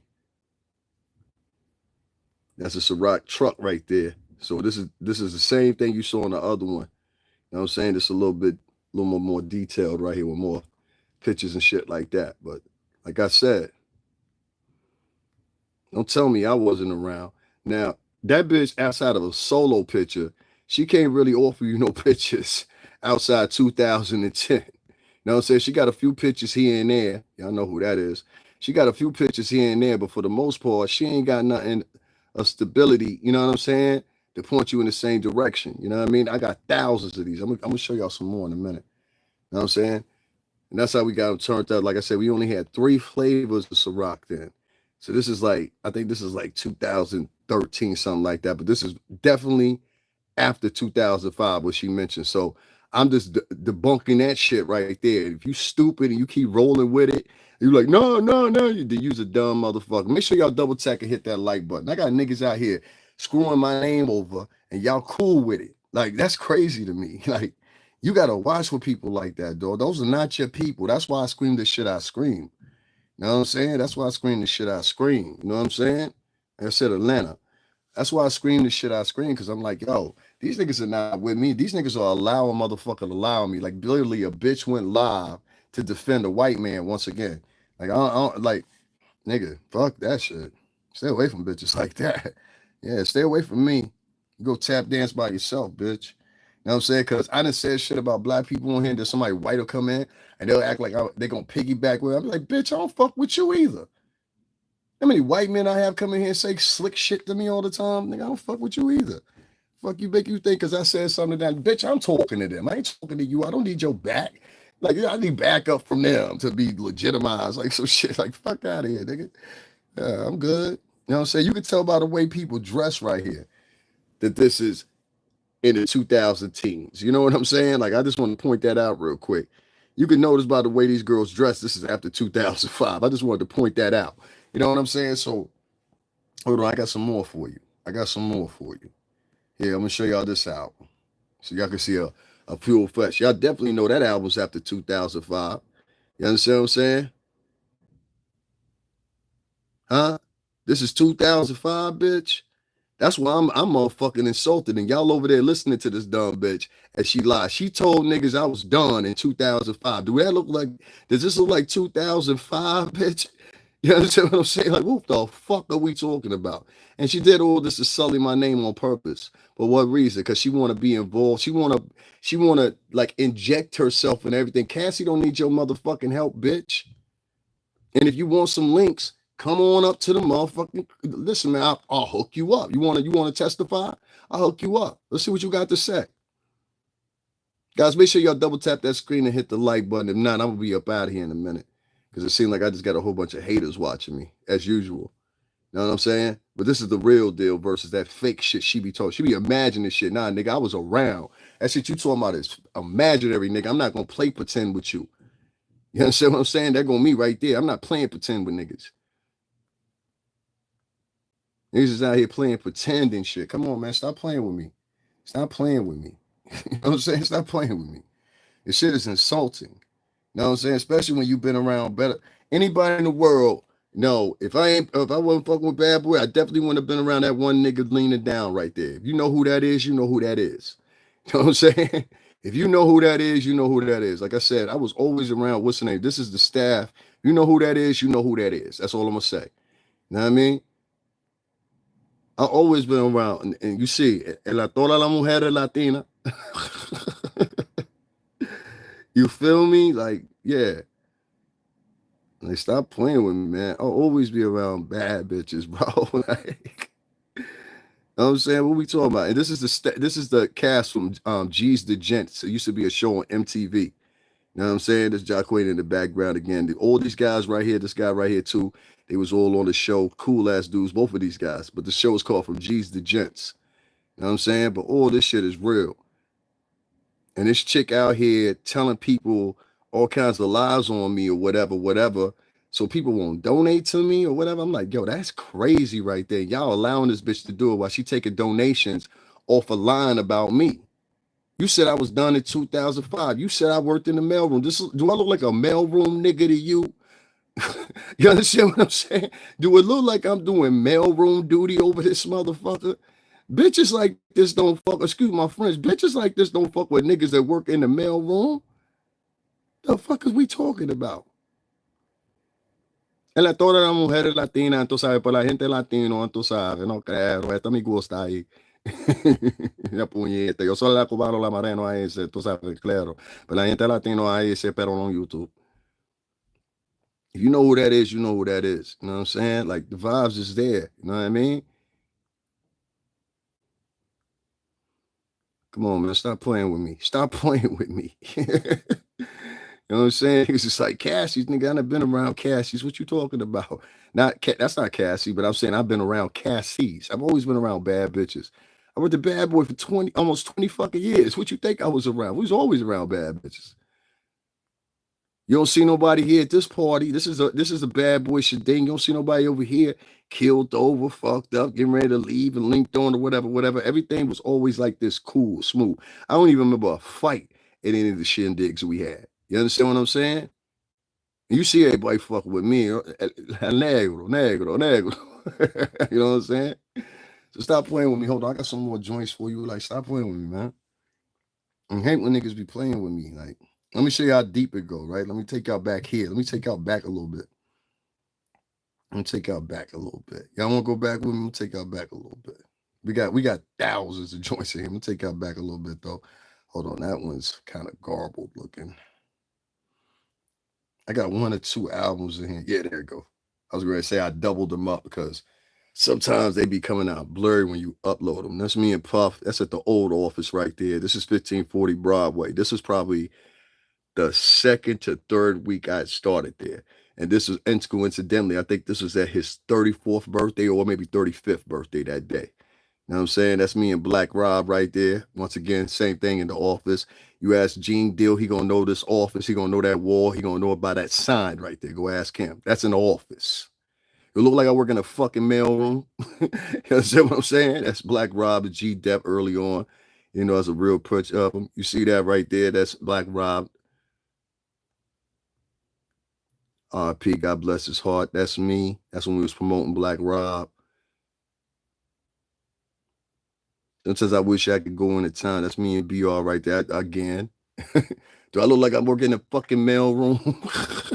There was no mailroom. I don't know why that bitch keeps saying that. This is one of the biggest. You have to realize this is what I'm taking y'all up there several times on my podcast. Where I used to work at is one of the largest out of many of the skyscrapers, one of the largest buildings in New York City. There is no fucking mailroom. They have a mail services work and comes in and sorts everything out through the motherfucking UPS folks. It's been like that. UPS, United States Parcel, and I forgot what the other one is.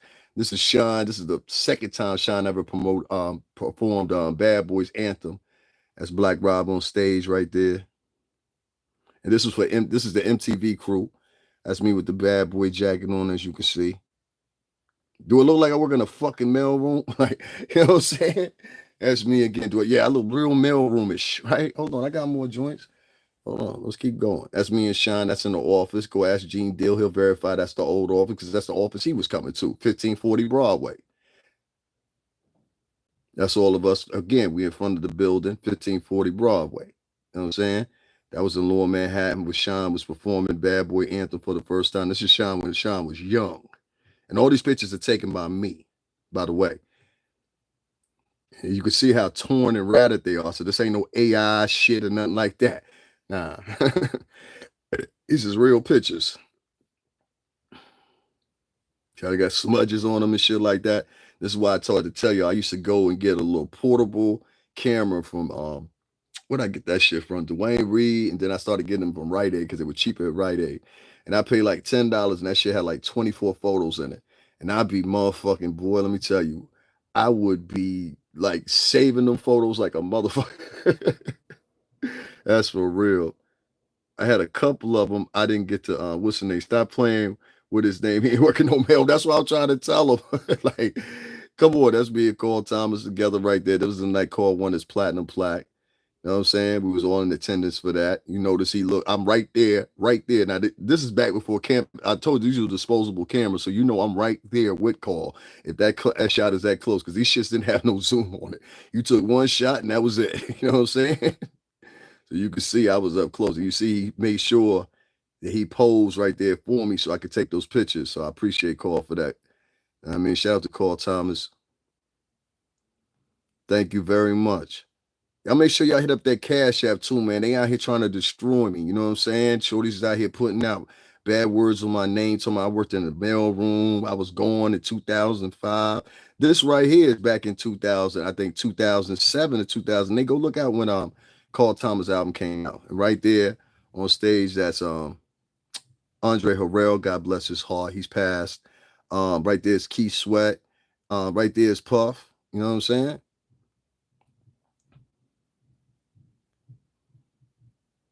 As once again, you see, I'm on stage. So we talking about 2000. You know what I'm saying? This is funny. I'm on stage with them. You know what I'm saying?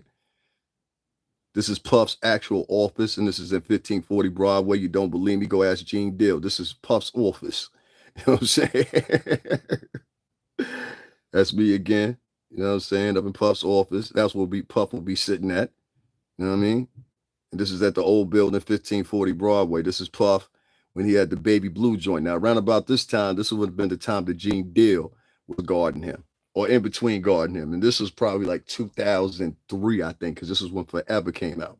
So every album from Forever up until the last joint he came out with, I didn't have anything to do with. I wish I would have had something to do with the Love album. The Love album is dope. So if y'all ain't checked that out yet, go check that out. I got niggas trying to financially strain me. How many people remember this guy? I was on his show. Hits from the what's the name? Hits from Diddy misses you at prison. You got damn boy, you ain't had nothing better to come out with. That shit wasn't even funny. Like, I'm gonna give you another chance. Write some shit that's funny. That shit ain't funny. Like, that's why I said it's a whole bunch of nerds on here. Nerds can't do comedy. Listen, Diddy misses you at prison. Who thinks that's funny? Your name is Moon Shadow Song? Come on, dog. Moon Shadow Song. That's being most deaf. That's being Pete Rock. Shout out to Pete Rock, man. I got the chance to meet him that one time or whatever. But shout out to Pete Rock. I've never ran into him again. This is me when I tell y'all all the time I used to dance on Direct Effects, which is dance. I'm a dancer too, if y'all didn't know that. A real good dancer to this day. I do routines and all that shit or whatever. And I was picked by the guy because of my dancing abilities at that time to be on that show. And I stayed on that show for 2 seasons, believe it or not. So I was on Direct Effects for a minute. You know what I'm saying? That's y'all already know Funk Master Flex, and you can see the cameraman in the background right there, so you know I ain't lying to you. You know what I mean? What else is on here? So I was doing other shit outside of that. That's like even with my blog and shit, I won't be telling niggas what I be doing. I'll be like, yo, you gotta make shit happen because these niggas ain't gonna help you. You know what I'm saying? This is the first day that I started right here. That was the very first day I started. You know what I'm saying? You feel me? She said, Nicole said, mailroom employees don't hang out with the boss. Chris Rock worked in the mailroom and never hung out with Eddie Murphy in the movie Boomerang. That's what I'm saying. So why the fuck would I be on the stage? Now you get it. Like, I'm like, this bitch is lying on me. You know what I'm saying? This is, I'm in this video as well as several other videos, but this is Black Rob's Woe video. And in the video, y'all usually see that girl with pastels on her breasts. But I'm going to move that over. But I got the real picture because I was in the video. This is one of my little X thing. Shout out to Def Jam and all that. Another one of my little X thing. So y'all niggas know, like, y'all be bugging. Okay, so she's Guyanese. And this one right here, believe it or not. Hold on, let me go back. This one right here, believe it or not, is straight Dominican. You know what I'm saying? Because everybody be thinking because you black that you Black American fully or whatever. My mother's Black American, my father's Latino. So this is how we come out looking sometimes, you know what I'm saying? But shout out to her, man. I ain't seen her in years, but she's not Black American. This girl right here, she actually is Guyanese. I mean, not Guyanese. What do you call those people?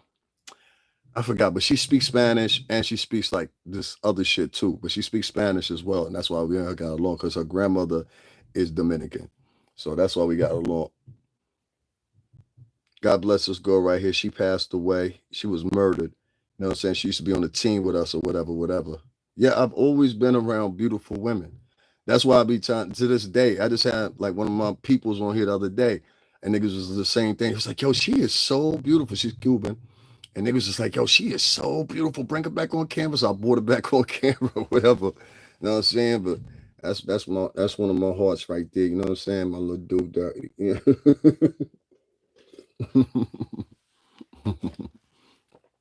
She plays her part. She plays her part. Anyway, hold on 1 second. Oh yeah, here goes some more bra shit. That's me once again. Now they Black American. You know what I'm saying? Now that was like 2005, 6 right there, I think. That was about 2005, 6. Pretty sure of it. Here's me again. Hold on, I got more pictures than this. That's when it was promoting Sean right there. Hold on, let me keep going.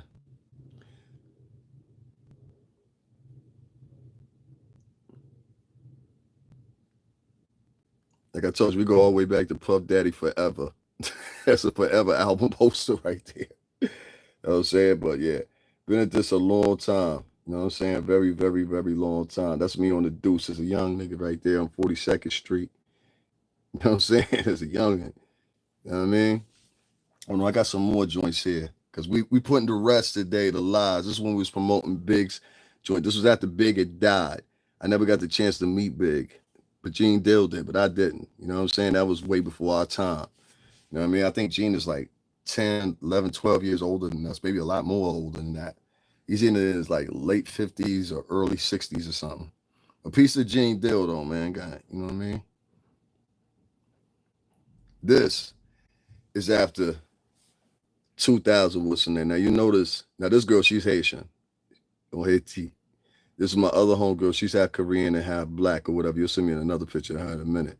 But yeah, it don't look like black girls hate me too much.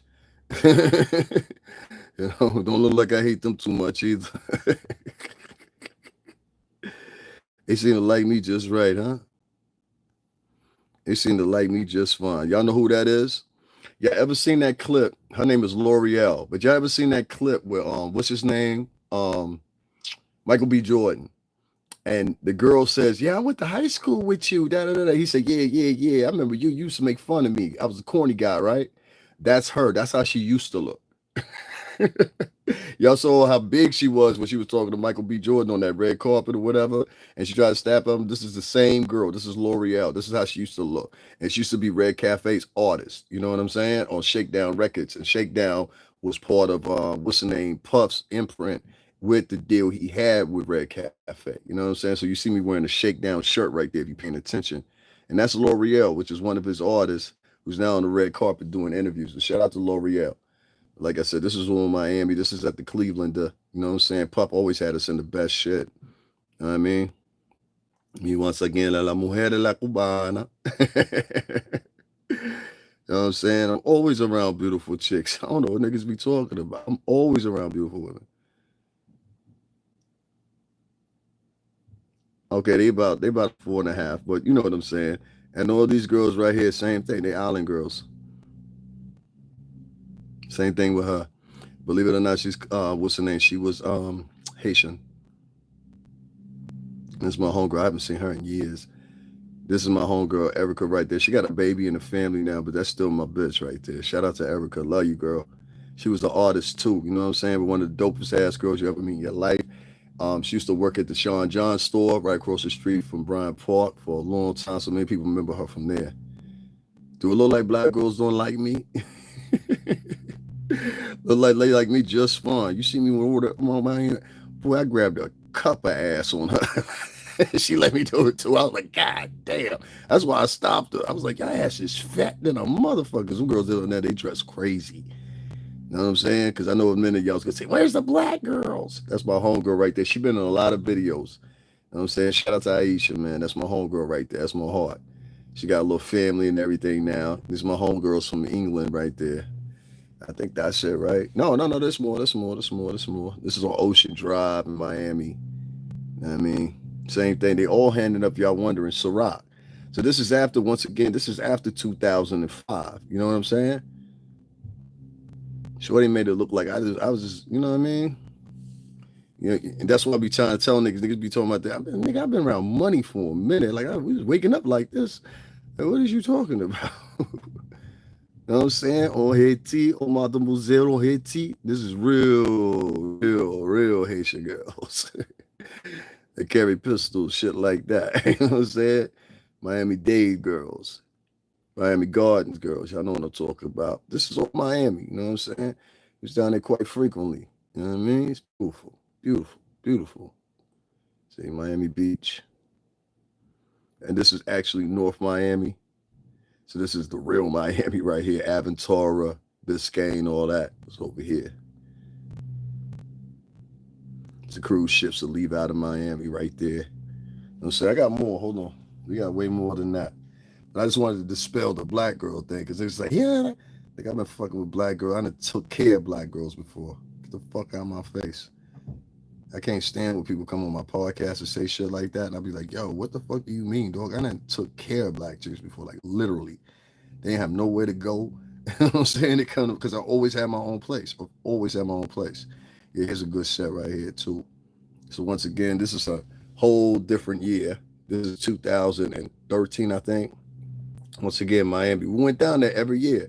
That year I gained some weight. You know what I'm saying? But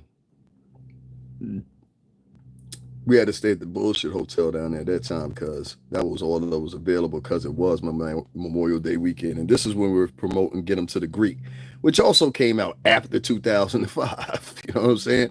And once again, we on stage, and you see us on stage with DJ Pro Style. Once again, this is a whole different year, mind you. Shout out to my man Loso.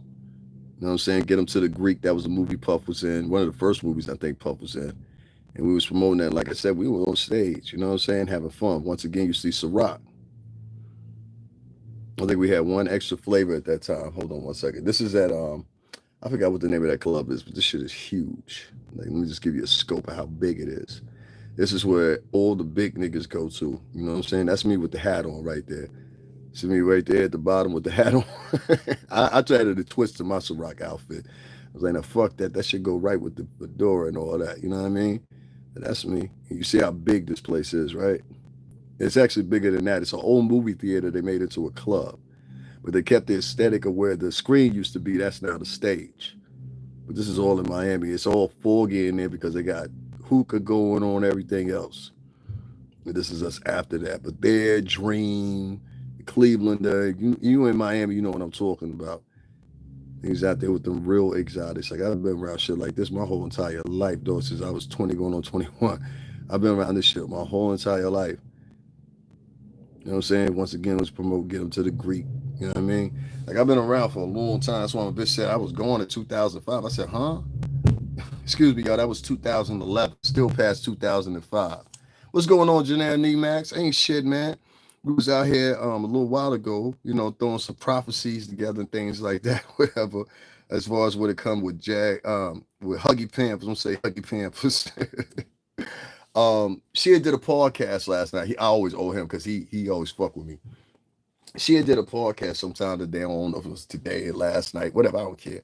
But anyway, she did a piece and she was talking down on me again, or attempted to talk down on me.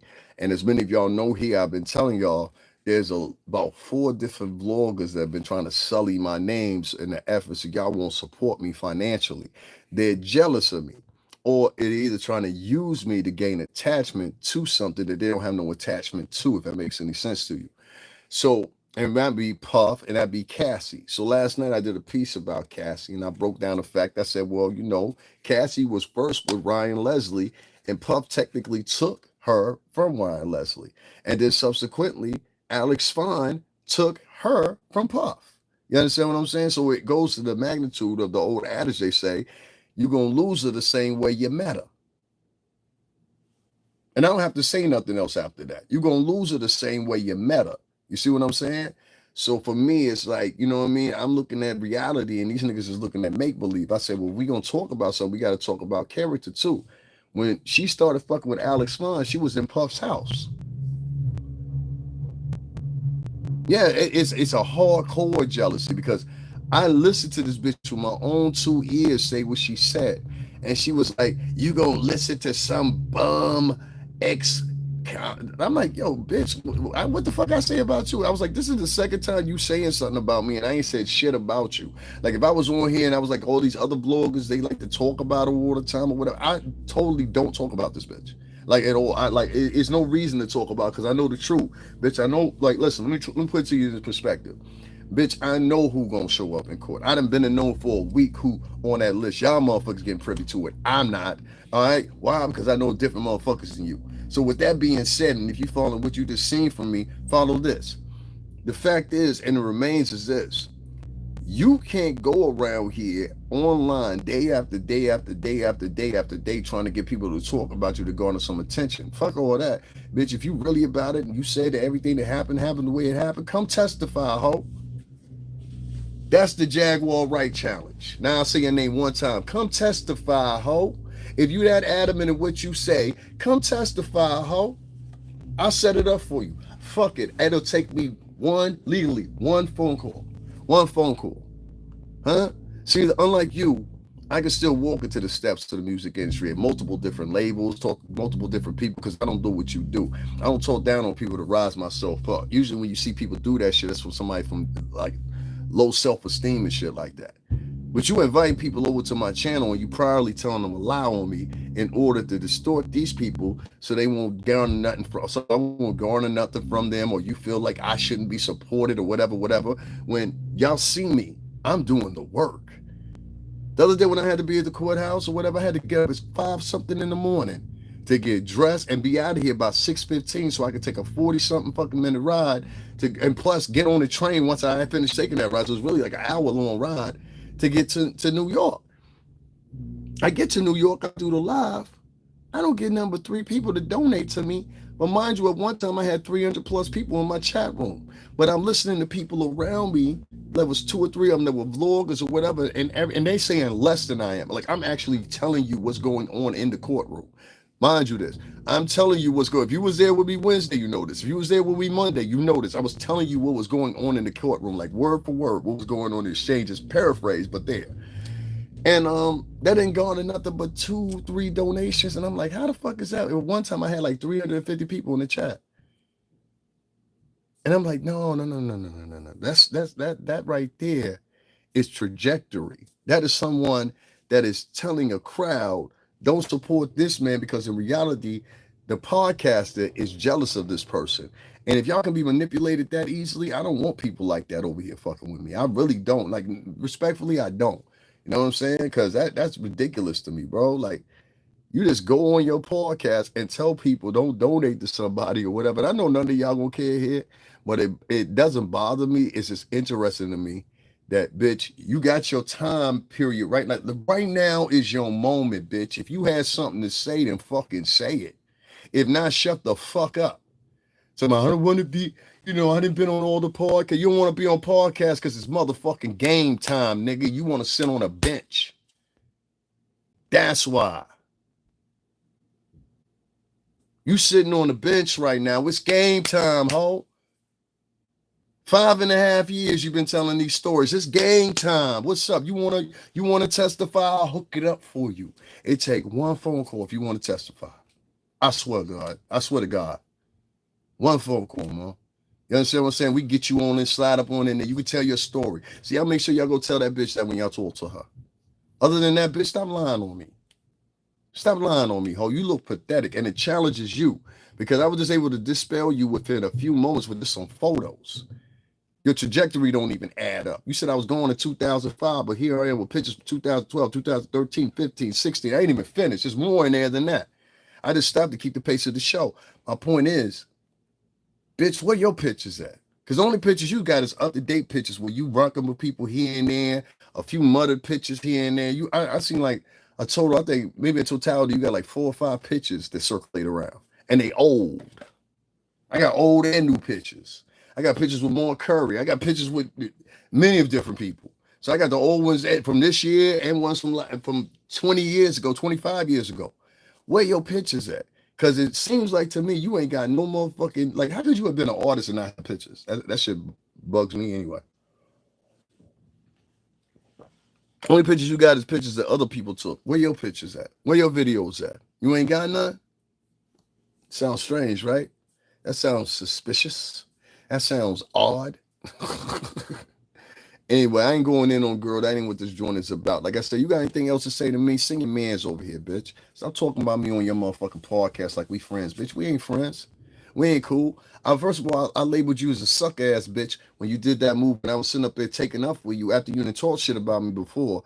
I still took the gratitude as a man and said, hey, let me defend Shorty, because I think this girl up here in Canada got it fucked up with her. No, she was directly correct about you. She was correct about everything she said. Pardon, mademoiselle Petit, on compris. Et madame, on y compris, Maggie. Pardon-moi, on compris, oui. Like, I don't like when people do shit like that, and I think somebody picking on somebody. Now, even to throw in the measure, I got a whole video up on here when I was defending that bitch and her. You understand what I'm saying? When they said this dude Shane or something like that was over there at Captain Kangaroo Atwood's channel. You see what I'm saying? Could that have been pulled a little bit extreme? Maybe so. I don't know. The point is, I took up for the bitches. And I put the video on pause after I heard the bitches talk shit about me. Then I was like, God damn, we can't win for losing. So the point is, don't defend this bitch, because if you try to defend or rival her, sooner or later, it seems like to me she's going to turn on you anyway. Because there was no reason for you to say anything about me, and yet and still you had something to say based on the fact you was looking for the segue. Nah, Huggy Pampers. If you want to testify, bitch, I will link it up for you on everything, on my mom, my dad, father. I got you. One phone call, that's all it takes. Trust me. You know that. You know that better than anybody. That's why you said what you said, right? Right. Bitch, you think you slick. But like I said, real Philly bitches don't move like that, dog. That's all I got to say. Now, on the subject of Cassie, once again, you know what I'm saying? If y'all still, and let me add this. After y'all done seen what I done shown y'all as evidence, after y'all done seen what I done told y'all earlier with the Cassie situation and my thoughts about it, or whatever, if you choose to donate, don't donate, it's fine. I found, and I want to say this to this white gentleman that said this, because he wrote it in the comment, and for some reason or another, your comment got retracted. But I saw it yesterday and I screenshot it, so don't think I didn't see it, because you donated, I think it was $20-something to me. It was like $23, was an odd amount. But I want to say this to you if you listening. Thank you very much for what you wrote. He said, I can't understand why black people have a problem with you just because you speak Spanish. I said, that's just the way they are. I wrote back to him. I said, that's just the way they are. They're racist like that. And he said, all of them? I said, I don't think all of them, but it's a good amount of them that some people are pounding things in their head that shouldn't be there. You know what I'm saying? And based on the fact that a lot of them don't even have an experience with white Americans to make that judgment. You know what I'm saying? And vice versa. A lot of white Americans don't have experience with minorities to make their judgments. So on both faults, both of them are wrong in that perspective. And I said that, I'm paraphrasing a little bit, but I said pretty much that to him to a response. And he was just surprised. He said, none of those black people donate to you? And I said, no, they don't donate to me because I've got 4 different vloggers that keep up an uplifting campaign. These are black American vloggers. She's one of them. She's one of them. You understand what I'm saying? But black American vloggers who basically, they go around and they start these trash campaigns about people because they don't want people to make money and shit like that or whatever. And I heard another podcaster just earlier today talking about the same shit was going on with him. And so I've gotten to the point now where I'm just like, yo, you know what? Fuck it. You know what I mean? Like, you can't depend on these people to support you because these people are finicky. They're going to pick one side 1 minute. They be in multiple different people's chats and shit, talking to each other. They'll say one thing over here. They got one perspective over here, another perspective over here. They sit on a panel over here. And then they go to the opposite panel that's opposite of what the people talking about, sit over there. These are very deceptive people. You understand what I'm saying? There's white ones that are like that too, but none to the ilk of specifically I don't know. I would always go as far as to say 70% margin of black American women. Because I said, and I say this again, I watched black American women buy a bitch a house, like literally bought this bitch a house. And she was sitting online talking about exclusively just that you should abort black male babies exclusively, not the girls, just the boys. She said this. And she said it several times. And many of these women heard it and they throw their selective blind ear quiet ear to things of importance like that. Now, the funny thing about it is Huggy Pampers over there, she was sitting with the same motherfucker. She wasn't saying nothing like that, but she was sitting with this nigga a couple of times. You understand what I'm saying? If y'all don't know what I'm talking about Cynthia G. See what I'm talking about? And these bitches were praising her coming back after she said that disgusting shit that maybe you should have. She was literally promoting aborting specifically black male babies. She said they're a risk. Anyway, she sounded like a racist white woman talking this shit, and bitches were donating to her off this shit. So that's what I said when it comes to the morality of a bitch on here and you're a black American woman. If you ain't saying shit about that and your son's sitting in the living room right now, then bitch, shut the fuck up. Don't you say a motherfucking thing to me, bitch, about cursing or anything like that. When you hear this disgusting bitch sit here and say and you got a son, nephew, you got a daddy, and this bitch say, yo, you should specifically abort black male babies and then turn around and garner money, enough money to buy her fucking house. So that's why I tell y'all, once again, I got a black woman online muttering my name. You understand what I'm saying? And that was one, Huggy Pampers. Unprompted. There was nothing I did. So if she's saying that right there, I want y'all to hold clear. This bitch been saying shit like this about me for a minute. She been going around and as much as she can get it out to everybody. Don't fuck with this person. Don't fuck with that person. Don't fuck with this person. She doing this for a couple people because she want all the money to circumnavigate over to her. So if you don't want to donate, don't donate or whatever. I'm still gonna be where I'm gonna be at. Y'all ain't gonna slow me up from that. You understand what I'm saying? But like I always tell people, the number one enemy I got is African Americans on this motherfucker right here, or they're a vicious crowd. I have Latinos come in every now and then or whatever, but at least they'll like donate or say some shit like that. These niggas, they'll sit around in your chat all day, don't say a motherfucking word to you until you say some shit that resonate with them. Then they'll come out and try to argue with you. They'll do everything with you if somebody told them not to like you, except for donate to you or hit the like button. Y'all saw at one point I had over 200 people in here, but only 54 people hit the like button. They're professional haters. That's what they do. If you look better than them, you talk better than them, you grew up better than them, they don't like you. You understand what I'm saying? Especially if you look different than them. As soon as I walk in the room, I know I look different than most of the people in the room. You understand what I'm saying? With the African American, because I'm only half of what they are. So especially, so it's like it draws almost like this anguish and this mean shit out of them where they look at you, they want to treat you different. I have this happen all the time. They want to treat you different or whatever because in their mind they believe that people treat you different. You see what I'm saying? So it's all about jealousy. I don't talk like them. I don't talk like heavily with ebonics and shit. You know what I'm saying? I don't do any of that shit. So based on the fact that I can't resonate with them on that plateau, whatever, you get these ghetto personalities that come in and they tell you shit like Jaguar Wright told you, which I just dispelled the whole thing. You know what I'm saying? I said, well, damn, bitch, if I was going to 2005, how I worked on all these projects subsequently after 2005.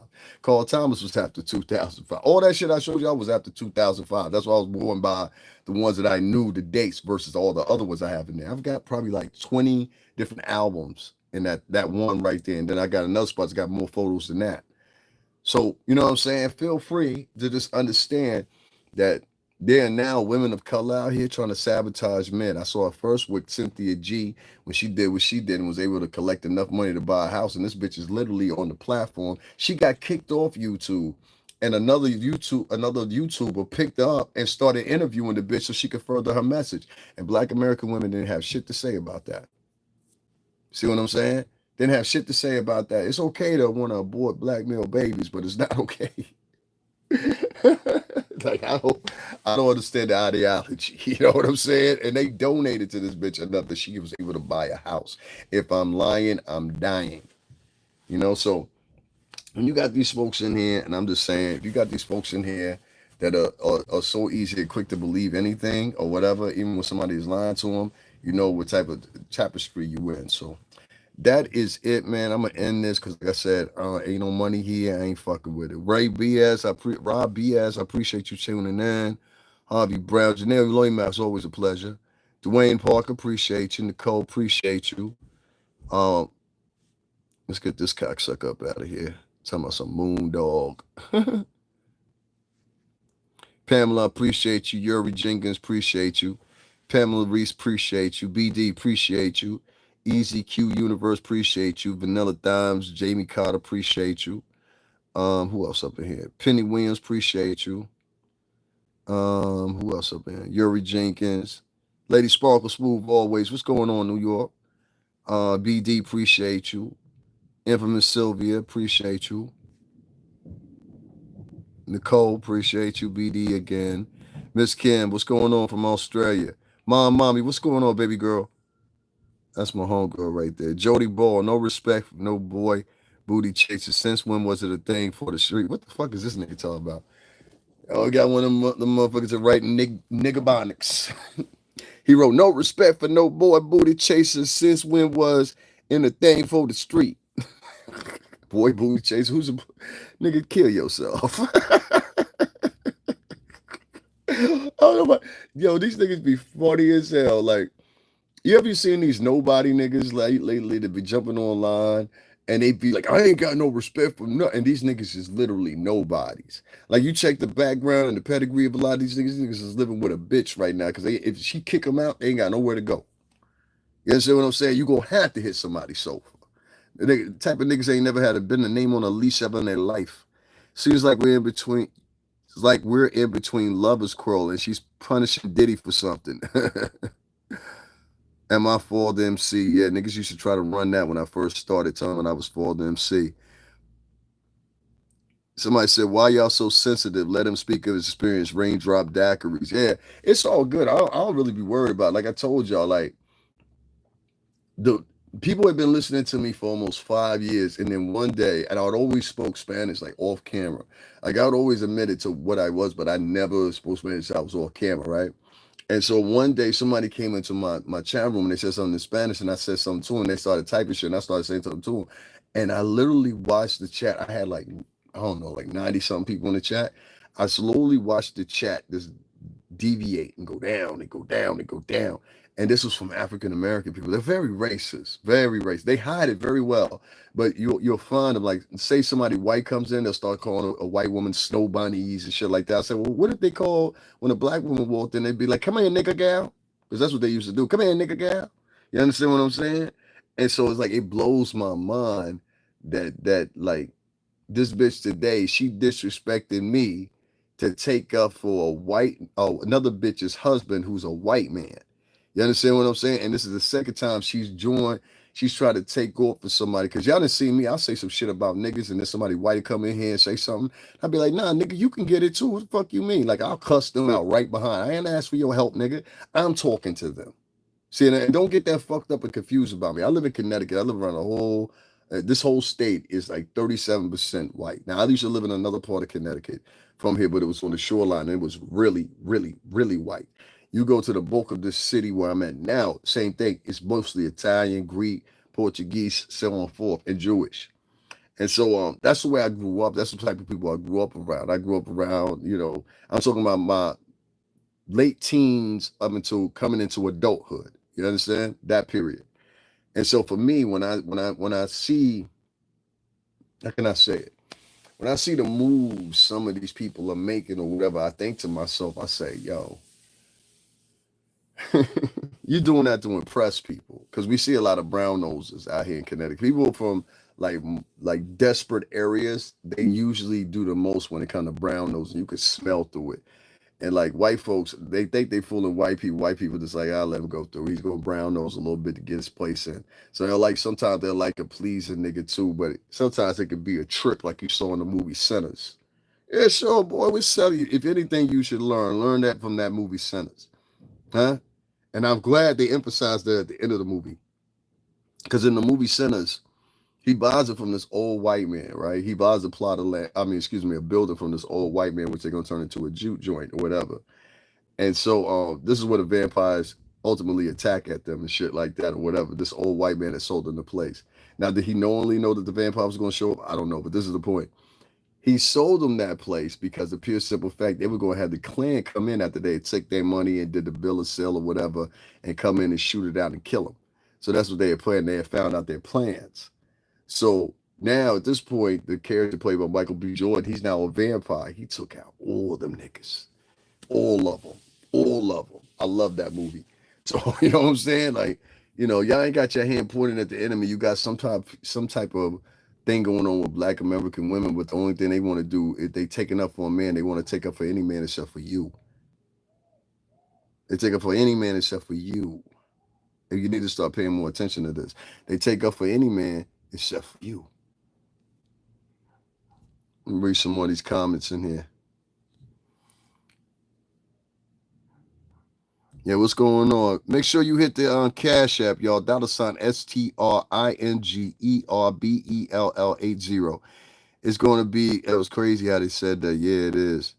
All right, Joe. I ain't gonna read them more comments. I'm gonna get up on out of here. I don't want to make my stream too long. I shouted out a couple people, more people than I should have. Ain't none of these people supporting me. So we've been here for 2 hours and 30 minutes. I think that's enough for me. Thank you to the one person that did donate, Karen. I appreciate your donation. Oh yeah, my homie that donated $30. Shout out to you too. To the rest of y'all have a good afternoon and take advice of what I said and listen to what I said. I guess I don't know. Peace.